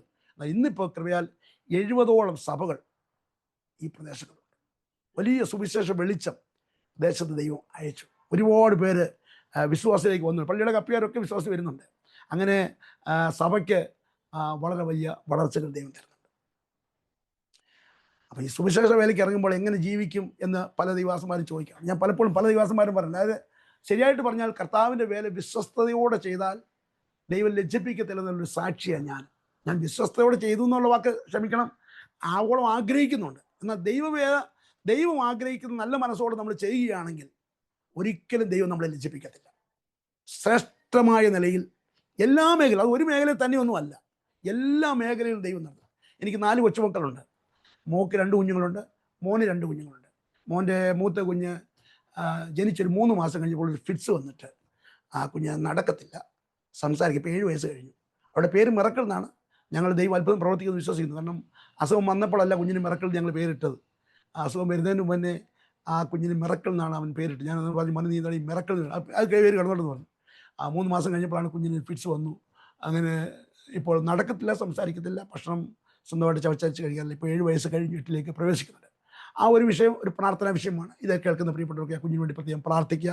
ഒരു കാര്യം ഞാൻ വിശ്വസിക്കുന്നു, 2 വയസ്സ് കഴിയുമ്പോൾ ആ കുഞ്ഞ് മരിച്ചു പോകുന്നതാണ് ഡോക്ടർമാർ പറഞ്ഞത്. ആസ്റ്റർ മെഡിസിറ്റിയിലും അമൃതയിലും തിരുവനന്തപുരത്തൊക്കെ ആയിരുന്നു ആ കുഞ്ഞിൻ്റെ ചികിത്സ. പക്ഷേ കൃപയാൽ ഈ 2 വയസ്സ് കഴിഞ്ഞപ്പോൾ തൊട്ട് കുഞ്ഞിന് ഒരുപാട് മാറ്റങ്ങൾ വരാൻ തുടങ്ങിയിട്ടുണ്ട്, ഒരുപാട് വ്യത്യാസങ്ങൾ ദൈവം വരുത്തി. ഞങ്ങളുടെ ശുശ്രൂഷയ്ക്ക് ആ കുഞ്ഞൊരു അത്ഭുതമായി മാറുമെന്ന് ഞാൻ പൂർണ്ണമായിട്ടും വിശ്വസിക്കുന്നുണ്ട്. അങ്ങനെ ഞങ്ങളുടെ ഈ പ്രവർത്തനങ്ങളൊക്കെ വളരെ അനുഗ്രഹമായിട്ട് പോകുന്നുണ്ട്. എനിക്ക് ചില മറവികളുണ്ട്, ഏതൊക്കെ വിഷയങ്ങൾ ഞാൻ വിട്ടുപോയെന്ന് എനിക്ക് അറിയത്തില്ല. ധാരാളം കാര്യങ്ങൾ സഭയോടുള്ള ബന്ധത്തിൽ എനിക്ക് പറയാനുണ്ട്. സഭയുടെ വളർച്ചയ്ക്ക് സ്തോത്രം. ഇരട്ടത്താപ്പ്, അതായത് യാതൊരു ഉടായ്പും കാണിക്കാതെ നല്ല മനസാക്ഷിയോടെ ദൈവവേല ചെയ്താൽ ആരും പരാജയപ്പെടുത്തുന്നുള്ളത് എൻ്റെ 32 വർഷത്തെ അനുഭവമാണ്. ഒരുത്തരുടെയും മുമ്പിൽ കൈ നീട്ടാനോ ഒരാളുടെ മുമ്പിൽ ചെന്ന് കൈ നീട്ടി ഞാൻ ആഹാരം കഴിച്ചില്ലെന്ന് പറയാനോ ഒന്നും ദൈവം ഇടയാക്കത്തില്ല. കരയുന്ന കാക്കയ്ക്ക് അതിൻ്റെ ആഹാരം കൊടുക്കുന്ന ദൈവം എല്ലാ നിലയിലും ശ്രേഷ്ഠമായി ദൈവം. ഇന്ന് ഞങ്ങളുടെ ആരാധനാലയത്തിൽ ദൈവത്തിൻ്റെ നല്ല മനോഹരമായ കൊയർ ടീമുണ്ട്. പ്രോഗ്രാം ലൈവായിട്ടാണ് പോകുന്നത്, ആരാധന ലൈവായിട്ടാണ് പോകുന്നത്. എല്ലാ ക്രമീകരണങ്ങളും ദൈവം തന്നു. കടത്തിണ്ണയിൽ ഒരു കക്കൂസ് പോലും ഇല്ലാതെ വാടകയ്ക്ക് വന്ന് താമസിച്ച 150 രൂപ വാടക കെട്ടിടത്തിൽ താമസിച്ച ആ നിലയിൽ നിന്ന് ഈ സഭയെ ദൈവം വളർത്തി ഈ 32-ാം വർഷമായപ്പോഴേക്കും വളരെ നല്ല നിലവാരങ്ങളിലേക്ക് ദൈവം സഭയെ വളർത്തി എന്നുള്ളതാണ്. ഒരുപാട് യൗവനക്കാർ ഞങ്ങളുടെ സഭയ്ക്കകത്തുണ്ട്. ആ യൗവനക്കാരൊക്കെ ഞങ്ങളുടെ സഭയ്ക്ക് ഭയങ്കര മുതൽക്കൂട്ടാണ്. അവരൊക്കെ നല്ല ഈ പരസ്യങ്ങളിലൊക്കെ പോയി നല്ല സ്കിറ്റുകൾ നടത്തും. അങ്ങനെ പ്രവർത്തനത്തിൽ എന്നോടൊപ്പം ശുശ്രൂഷയിൽ ആ യൗവനക്കാരായ കുഞ്ഞുങ്ങൾ വളരെ സജീവമായി പ്രവർത്തിക്കുന്നവരാണ്. അങ്ങനെയൊക്കെ ഞങ്ങളുടെ ഈ പ്രവർത്തനങ്ങൾ വളരെ അനുഗ്രഹമായിട്ട് മുൻപോട്ട് പോകുന്നുണ്ട്. എനിക്ക് പ്രത്യേകിച്ച് ഈ ഇങ്ങനെ ഒരു പ്രോഗ്രാം ഈ അരോമ ടി വിയിൽ കൂടെ പറയാനായിട്ട് ഡാനിയൽ ജോൺ പാസ്റ്റർ എനിക്കിങ്ങനെ ഒരു അവസരം തന്നതിന് എനിക്ക് ഭയങ്കര നന്ദിയുണ്ട്. ഞാൻ ഇങ്ങനെയൊന്നുള്ള കാര്യങ്ങളൊന്നും അങ്ങനെ ആഗ്രഹിക്കുന്ന ഒരു വ്യക്തിയൊന്നുമല്ല. എന്നാൽ ദൈവനാമ മഹത്വത്തിന് അത് കാരണമായി തീരട്ടെ എന്ന് മാത്രമാണ് ഞാനത് കൂടി ആഗ്രഹിച്ചത്. അതുകൊണ്ട് എനിക്ക് ഈ അവസരം തന്ന പ്രിയ ഡാനിയൽ ജോൺ പാസ്റ്ററിനോട് പ്രത്യേകം നന്ദി എൻ്റെ പേരിൽ ഞാൻ വ്യക്തമായിട്ട് അറിയിക്കുകയാണ്. സാറിൻ്റെ ആ നല്ല പ്രവർത്തനങ്ങളെ ദൈവം അനുഗ്രഹിക്കട്ടെ. അനേകരുടെ അനുഭവങ്ങൾ, സാക്ഷ്യങ്ങൾ സാറ് ഇങ്ങനെ ഈ ടി വിയിലൂടെ അറിയിക്കുന്ന മുഖാന്തരമായിട്ട് ഒരുപാട് പേർക്ക് അത് വളരെ പ്രയോജനപ്പെടുന്നുണ്ടെന്നുള്ള കാര്യത്തിൽ യാതൊരു സംശയവുമില്ല. അത് ഒരു പ്രത്യേകമായി സാറിന് ദൈവം തന്നിരിക്കുന്ന ഒരു വലിയ മിനിസ്ട്രിയാണ് എന്ന് ഞാൻ പൂർണ്ണമായിട്ട് വിശ്വസിക്കുന്നുണ്ട്. കാരണം അത് ദൈവം തന്ന ഒരു കാഴ്ചപ്പാടല്ലെങ്കിൽ ആ ശുശ്രൂഷ ചെയ്യാൻ കഴിയത്തില്ല. കാരണം മറ്റുള്ള അനേകർ അവരുടെ അനുഭവങ്ങൾ ഒരാളോട് പങ്കുവെക്കാൻ പോലും കഴിയാതെ പൊതിഞ്ഞ് മൂടിപ്പെട്ടിരിക്കുമ്പോൾ അവരെയൊക്കെ വേദിയിലേക്ക് കൊണ്ടുവന്ന് മറ്റുള്ളവർക്ക് അവരെ പരിചയപ്പെടുത്തുവാനും അതിൽ കൂടെ മറ്റുള്ളവർക്കും കൂടെ ആത്മീയ അനുഭവങ്ങൾ പ്രാപിക്കാനും ഒക്കെ അത് ഇടയാക്കുന്നു. അതുകൊണ്ട് പാസ്റ്ററിൻ്റെ പ്രവർത്തനത്തെ ദൈവം ധാരാളം അനുഗ്രഹിക്കട്ടെ എന്ന് ആത്മാർത്ഥമായിട്ട് പ്രാർത്ഥിക്കുകയാണ്. ഈ പ്രോഗ്രാമിലൂടെ എന്നെ ശ്രദ്ധിച്ച എല്ലാവരോടും പ്രത്യേകം നന്ദിയും എന്നെ അറിയിക്കുന്നുണ്ട്. എറണാകുളം ജില്ലയിൽ കൊച്ചി ചെല്ലാനം എന്ന് പറഞ്ഞ കടൽ തീരമാണ് ഈ സ്ഥലം. ഈ പ്രദേശത്തെ നിങ്ങൾ ഓർക്കുമ്പോൾ പ്രാർത്ഥിക്കുക. തീരദേശത്ത് ഒരു വലിയ ഉണർവുണ്ടാകാൻ വേണ്ടി എല്ലാവരും പ്രാർത്ഥിക്കണം എന്നും കൂടെ ഞാൻ സ്നേഹത്തോടെ ഓർപ്പിക്കുന്നു. ഞാൻ നിങ്ങൾക്ക് വേണ്ടി ഇപ്പോൾ പരസ്യമായിട്ട് പ്രാർത്ഥിക്കാം. സർവശക്തനായ ദൈവം എല്ലാവരെയും അനുഗ്രഹിക്കേണ്ടത് വേണ്ടി പ്രാർത്ഥിക്കാം. കാരണം വിവിധ സ്ഥലങ്ങളിൽ ഇരുന്നുകൊണ്ട് ഈ ടി വിയിലൂടെ ഈ പ്രോഗ്രാം കാണുമ്പോൾ ഇതെല്ലാവരുടെയും ജീവിതത്തിന് വലിയ വിടുതലും ആശ്വാസത്തിനും കാരണമായി തീരേണ്ടത് വേണ്ടി പ്രാർത്ഥിക്കാം. പ്രത്യേകിച്ച് ഒരു ഹൈന്ദവ കുടുംബത്തിൽ ജനിച്ച എൻ്റെ ജീവിതത്തിൽ ദൈവം വരുത്തിയ മാറ്റങ്ങൾ, എനിക്ക് ദൈവം തന്ന വിടുതലുകൾ, ഫലമേൽപ്പിച്ച ശുശ്രൂഷയിൽ ദൈവം ഉയർത്തിയ വഴികൾ, ഇതൊക്കെയാണ് എനിക്കിന്ന് നിങ്ങളുമായിട്ട് പങ്കുവെക്കാൻ ഇടയായി തീർന്നത്. എന്നെപ്പോലെ ശുശ്രൂഷയിലായിരിക്കുന്ന ആ ദൈവദാസന്മാർക്കും അതുപോലെ ശുശ്രൂഷയ്ക്ക് വേണ്ടി ഇറങ്ങുവാൻ ആഗ്രഹിക്കുന്നവർക്കൊക്കെ ഈ സാക്ഷ്യം പ്രയോജനകരമായി തീരട്ടെ എന്ന് ആത്മാർത്ഥമായി പ്രാർത്ഥിക്കുന്നു. ഞാനൊരു കാര്യം കൂടെ പറയാം. ഞാൻ ഹൈന്ദവ കുടുംബത്തിൽ വിശ്വാസം വന്നെന്ന് പറഞ്ഞല്ലോ. ഇന്ന് ഞങ്ങളുടെ കുടുംബത്തിൽ 6 പേർ ശുശ്രൂഷയ്ക്ക് വേണ്ടി ദൈവം വേർതിരിച്ചു. 2 പേർ ദൈവസേനയിൽ ചേർക്കപ്പെട്ടു. ബാക്കി 4 പേർ ഇപ്പോഴും ശുശ്രൂഷയിലുണ്ട്. ഒരു ഹൈന്ദവ പശ്ചാത്തലത്തിൽ നിന്നും 6 പേർ അങ്ങനെയുള്ള ഒരു കുടുംബത്തിൽ നിന്നും വിശ്വാസം വരിക എന്ന് പറയുന്നത് ഒരു നിസ്സാരമായ ഒരു കാര്യമല്ല. ഒരു അനുഭവം കൂടെ ഉണ്ട്. എൻ്റെ ഒരു ചേട്ടത്തി കഴിഞ്ഞ ദിവസം അവിശ്വാസി വന്നത്. അതിൻ്റെ ഒരു സംഭവം കേട്ടാൽ, ആ ചേട്ടത്തി ആ വീടെന്ന് പറഞ്ഞ ഒരു അമ്പലമാണ്. അത് നിറച്ചും വിഗ്രഹം. ചേട്ടത്തി ഒരു സന്യാസി പോലെ അവർ അങ്ങനെയുള്ള ഒരു പ്രത്യേക രീതിയിൽ മന്ത്രവാദവും അങ്ങനെയുള്ള എല്ലാ കാര്യങ്ങളും അവരുടെ ജീവിതത്തിൽ ഉണ്ടായിരുന്നു. ആ ചേട്ടത്തിക്ക് യേശു എന്ന് പറയുന്ന പോലും കേൾക്കുന്ന താല്പര്യമില്ലായിരുന്നു. കേൾക്കണമോ? 1 വർഷം മുമ്പ് ആ ചേട്ടത്തി യേശുവിനെ അറിഞ്ഞു, സ്ഥാനപ്പെട്ടു. ഈ കഴിഞ്ഞ ദിവസം കർത്താവിൽ നിദ്ര പ്രാപിച്ചു. അങ്ങനെ ഏറ്റവും എതിരായി നിന്ന ആ ചേട്ടത്തിക്ക് അമ്മയുടെ 78-80 വയസ്സ് കാണും. ആ ചേട്ടത്തിയും വിശ്വാസത്തിലേക്ക് വരുവാൻ ദൈവം സഹായിച്ചു. അങ്ങനെ ഞങ്ങളുടെ കുടുംബങ്ങൾ ഇങ്ങനെ വലിയൊരു ദൈവപ്രവൃത്തി ദൈവം അയച്ചതുപോലെ ഈ കേട്ട നിങ്ങളുടെയൊക്കെ ജീവിതത്തിലും കുടുംബങ്ങളിലും ആ ദൈവിക വിടുതൽ ഉണ്ടാകട്ടെ എന്ന് ആത്മാർത്ഥമായി പ്രാർത്ഥിക്കുന്നു. നമുക്കൊരു വാക്ക് പ്രാർത്ഥിക്കാം. പരിശുദ്ധനായ ദൈവമേ, സ്വർഗീയ പിതാവേ, ഈ അനുഗ്രഹിക്കപ്പെട്ട നല്ല പകലിനായി നന്ദിയുള്ള ഹൃദയത്തോടെ സ്തുതിക്കുന്നു, സ്തോത്രം ചെയ്യുന്നു.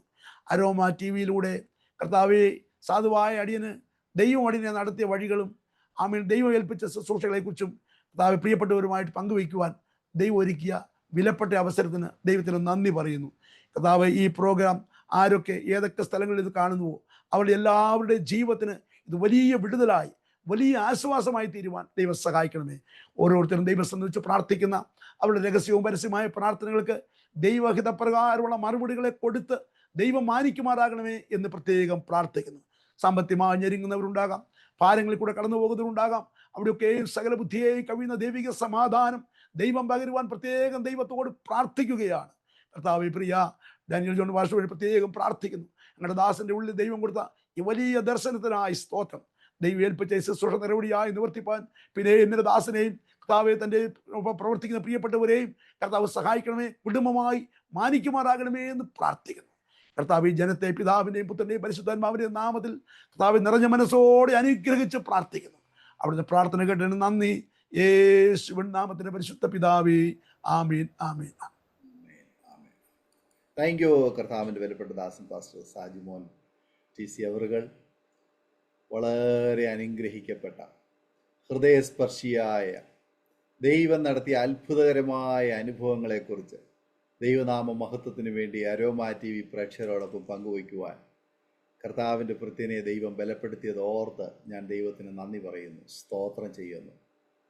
എത്ര അതിശയകരമായിട്ടാണ് ദൈവം തനിക്ക് വേണ്ടി ഒരു വ്യക്തിയെ തിരഞ്ഞെടുത്ത് തൻ്റെ പദ്ധതിയുടെ ഭാഗമാക്കി തീർക്കുന്നത്, ദൈവരാജ്യത്തിൻ്റെ ഒരു ശുശ്രൂഷക്കാരനാക്കി തീർക്കുന്നത് എന്ന് ഞാൻ ഓർത്തു പോവുകയായിരുന്നു.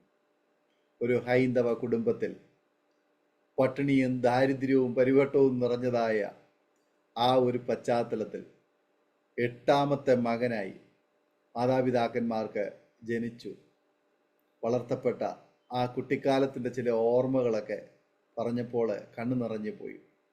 വേണ്ടതുപോലെ ആഹാരം കഴിക്കുവാനില്ലാത്ത, വസ്ത്രം മാറി ഉടുക്കുവാനില്ലാത്ത, നല്ല ജീവിത നിലവാരം, മെച്ചപ്പെട്ട നിലവാരം ചെയ്യുവാൻ കഴിയാത്ത ഒരു പരിമിതികൾ നിറഞ്ഞതായ ആ ഒരു സാഹചര്യം. ഏതാണ്ട് ആ കാലയളവുമായി ബന്ധപ്പെട്ട് നോക്കുമ്പോൾ സമാനമായ അനുഭവങ്ങളിലൂടെയാണ് പൊതുവെ അന്നത്തെ കുഞ്ഞുങ്ങളൊക്കെ തന്നെ വളർന്നു വന്നത്. വേണ്ടുന്നതുപോലെ ആഹാരം കഴിക്കാൻ ഇല്ലാതെ പച്ചക്കപ്പയുടെ കരിന്തൊലി ചിരണ്ടിക്കളഞ്ഞിട്ട് അത് വേവിച്ച് കഴിക്കുന്നതിൻ്റെ തൊലി പോലും ചോന് കളയാതെ വേവിച്ച് കഴിച്ച കാലഘട്ടമൊക്കെ ആ സമയത്ത് ഉണ്ടായിട്ടുണ്ട്. ദേവദാസൻ ആ അനുഭവങ്ങളൊക്കെ പറഞ്ഞപ്പോൾ കണ്ണു നിറയുന്ന അനുഭവങ്ങൾ ഉണ്ടായി. എന്നാൽ അവിടെ നിന്ന് വളരെ ചെറുപ്പത്തിൽ തന്നെ കർത്താവിൻ്റെ സ്നേഹത്തിലേക്ക് ദൈവം ആകർഷിച്ച് കർത്താവ് തന്നോട് ചേർത്ത് നിർത്തുവാൻ ദൈവത്തിന് കൃപ തോന്നി. അങ്ങനെ ആത്മീയമായിട്ടുള്ളൊരു പശ്ചാത്തലം തന്നെ, ഒരു ഹൈന്ദവ കുടുംബത്തിലാണ് ജനിച്ചതെങ്കിൽ പോലും വളർത്തപ്പെട്ടു വന്നപ്പോൾ ക്രിസ്തുവിൻ്റെ സഭയോട് ചേർന്ന് നിൽക്കുവാൻ ദൈവം അവസരങ്ങളെ ഒരുക്കി. പിന്നത്തേതിൽ കർത്താവിൻ്റെ വേലയ്ക്കായി ദൈവം തിരഞ്ഞെടുത്തു. കർത്താവ് ശുശ്രൂഷയ്ക്കായി ശുശ്രൂഷ ഫലമേൽപ്പിച്ച ആ നല്ല അനുഭവങ്ങൾക്കായി ഞാൻ കർത്താവിന് സ്തോത്രം ചെയ്യുന്നു. താൽക്കാലികമായിട്ട് ചില ജോലികളൊക്കെ ചെയ്ത് ഉപജീവന മാർഗത്തിന് വേണ്ടി, എങ്കിൽ പോലും അതിനേക്കാൾ ഉപരിയായി കർത്താവിൻ്റെ വചനത്തെക്കുറിച്ചും ആത്മാക്കളെക്കുറിച്ചുള്ള ഭാരവും ഹൃദയത്തിൽ ദൈവം തന്നതുകൊണ്ട് മറ്റേതൊരു തൊഴിലിനേക്കാളും മറ്റേതൊരു ജീവിത ഉപാധിയേക്കാളും ഏറ്റവും ശ്രേഷ്ഠവും മാന്യവുമെന്ന് കർത്താവിൻ്റെ വേലയെ കണ്ട് അതിനുവേണ്ടി ജീവിതം സമർപ്പിക്കപ്പെടുവാൻ ഇടയായി തീർന്നു. അനുഗ്രഹിക്കപ്പെട്ട കുടുംബജീവിതം, തലമുറകൾ, ശുശ്രൂഷ മണ്ഡലങ്ങളൊക്കെ കർത്താവ് തന്നു. ഒരുപാട് കഷ്ടതയുടെ അനുഭവങ്ങളിലൂടെയാണ് പ്രാരംഭ നാളുകളിൽ എറണാകുളത്തിനടുത്ത് കൊച്ചിക്ക് അടുത്ത് സമീപത്തുള്ളതായ തീരപ്രദേശമായ ചെല്ലാനത്ത് പ്രവർത്തനം ആരംഭിക്കുമ്പോൾ ആ സമയത്തെ പരിമിതികളെക്കുറിച്ചൊക്കെ കേൾക്കുവാൻ കഴിഞ്ഞു. പക്ഷേ നമ്മുടെ കർത്താവായ യേശുക്രിസ്തുവിന് ജനിക്കുവാൻ പോലും ഒരു ഇടമില്ലായിരുന്നു. കർത്താവിന് കിടക്കുവാൻ ഒരിടമില്ലായിരുന്നു. കർത്താവിന് സഞ്ചരിക്കുവാൻ ഒരു വാഹനമില്ലായിരുന്നു. കർത്താവിന് തലചായ്ക്കുവാൻ ഒരിടവുമില്ലായിരുന്നു. സ്വന്തമെന്ന് പറയുവാൻ ഒന്നുമില്ലായിരുന്നു. കർത്താവ് വഴിയരികിൽ താൻ ജനിച്ചു, തീരപ്രദേശങ്ങൾ ശുശ്രൂഷ ചെയ്തു. കർത്താവ് ഒരുപാട് കഷ്ടത അനുഭവിക്കുവാൻ ഇടയായി തീർന്നു. ദൈവപുത്രനായിരുന്നിട്ട് പോലും കർത്താവിന് ആ ശുശ്രൂഷകളൊക്കെ ചെയ്യുവാൻ വേണ്ടിയിട്ട് കഷ്ടതകൾ അനുഭവിക്കേണ്ടതായി വന്നു. അങ്ങനെയെങ്കിൽ ആ പാത പിന്തുടരുന്ന നമുക്കും നമ്മുടേതായ ജീവിതത്തിലെ പല സന്ദർഭങ്ങളിൽ ഇതുപോലെയുള്ള തിക്താനുഭവങ്ങളിലൂടെ നാം കടന്നു പോകും. പക്ഷെ ഒരു കാര്യം സത്യമാണ്, ദൈവം നമ്മെക്കുറിച്ച് കണ്ടിരിക്കുന്ന ആ ശുഭ തുറമുഖത്ത് നമ്മെ കൊണ്ടെത്തിക്കുവാൻ ദൈവം വിശ്വസ്തന. അതിനുവേണ്ടി എല്ലാത്തിനും ഒരു ആരംഭം നമ്മുടെ ജീവിതത്തിലുണ്ട്. നമ്മെക്കുറിച്ച് ദൈവത്തിന് ഒരു ലക്ഷ്യമുള്ളത് കൊണ്ട് അതിൻ്റെ ആരംഭം എന്ന് പറയുന്നത് ചില കഠിന പരിശോധനകളുടെ അനുഭവങ്ങളായിരിക്കും. ദൈവദാസൻ്റെ ജീവിതത്തിലും ചില അനുഭവങ്ങൾ ദൈവം തന്നു. അത് ഒരു നല്ല ഉറപ്പുള്ള ഒരു ഫൗണ്ടേഷനായി, ഒരു അടിസ്ഥാനമായിട്ട് അത് ഇടുവാൻ കഴിഞ്ഞതുകൊണ്ട് ഇന്നും ലജ്ജ കൂടാതെ ആ ദേശത്തെ കർത്താവിൻ്റെ വേല ചെയ്യുവാൻ, ആ ദേശത്തെ ജനങ്ങളെ കർത്താവിന് വേണ്ടി നേടുവാൻ, നൂറുകണക്കിന് പ്രിയപ്പെട്ടവരെ നിത്യജീവനായി ഒരുക്കുവാൻ ദൈവത്തിനെ ദൈവം ഒരുക്കിയെടുത്തു. അതിൽ പരം ശ്രേഷ്ഠകരമായ ഒരനുഭവം മറ്റൊന്ന് ഈ ഭൂമിയിൽ ആർക്കും ചെയ്യുവാൻ കഴിയുകയില്ല. ആ ഒരു അനുഭവത്തിൽ ദൈവദാസനെയും കുടുംബത്തെയും ദൈവം നിയോഗിച്ചത് ഓർത്ത് ഞാൻ ദൈവത്തിന് നന്ദി പറയുന്നു. ഒരുപാട് വെല്ലുവിളികൾ, പ്രതിസന്ധികൾ ആ ദേശത്ത് കടന്നു വന്നു. പ്രത്യേകിച്ച് സാമ്പത്തിക ബുദ്ധിമുട്ടുകൾ, മറ്റ് പല വിഷയങ്ങൾ ആ ദേശത്ത് കടന്നു വന്നു. പക്ഷേ ഏലിയാവിൻ്റെ ദൈവം അവിടെയും കൂടെ ഇരുന്ന് വൻ കാര്യങ്ങളെ ചെയ്തു.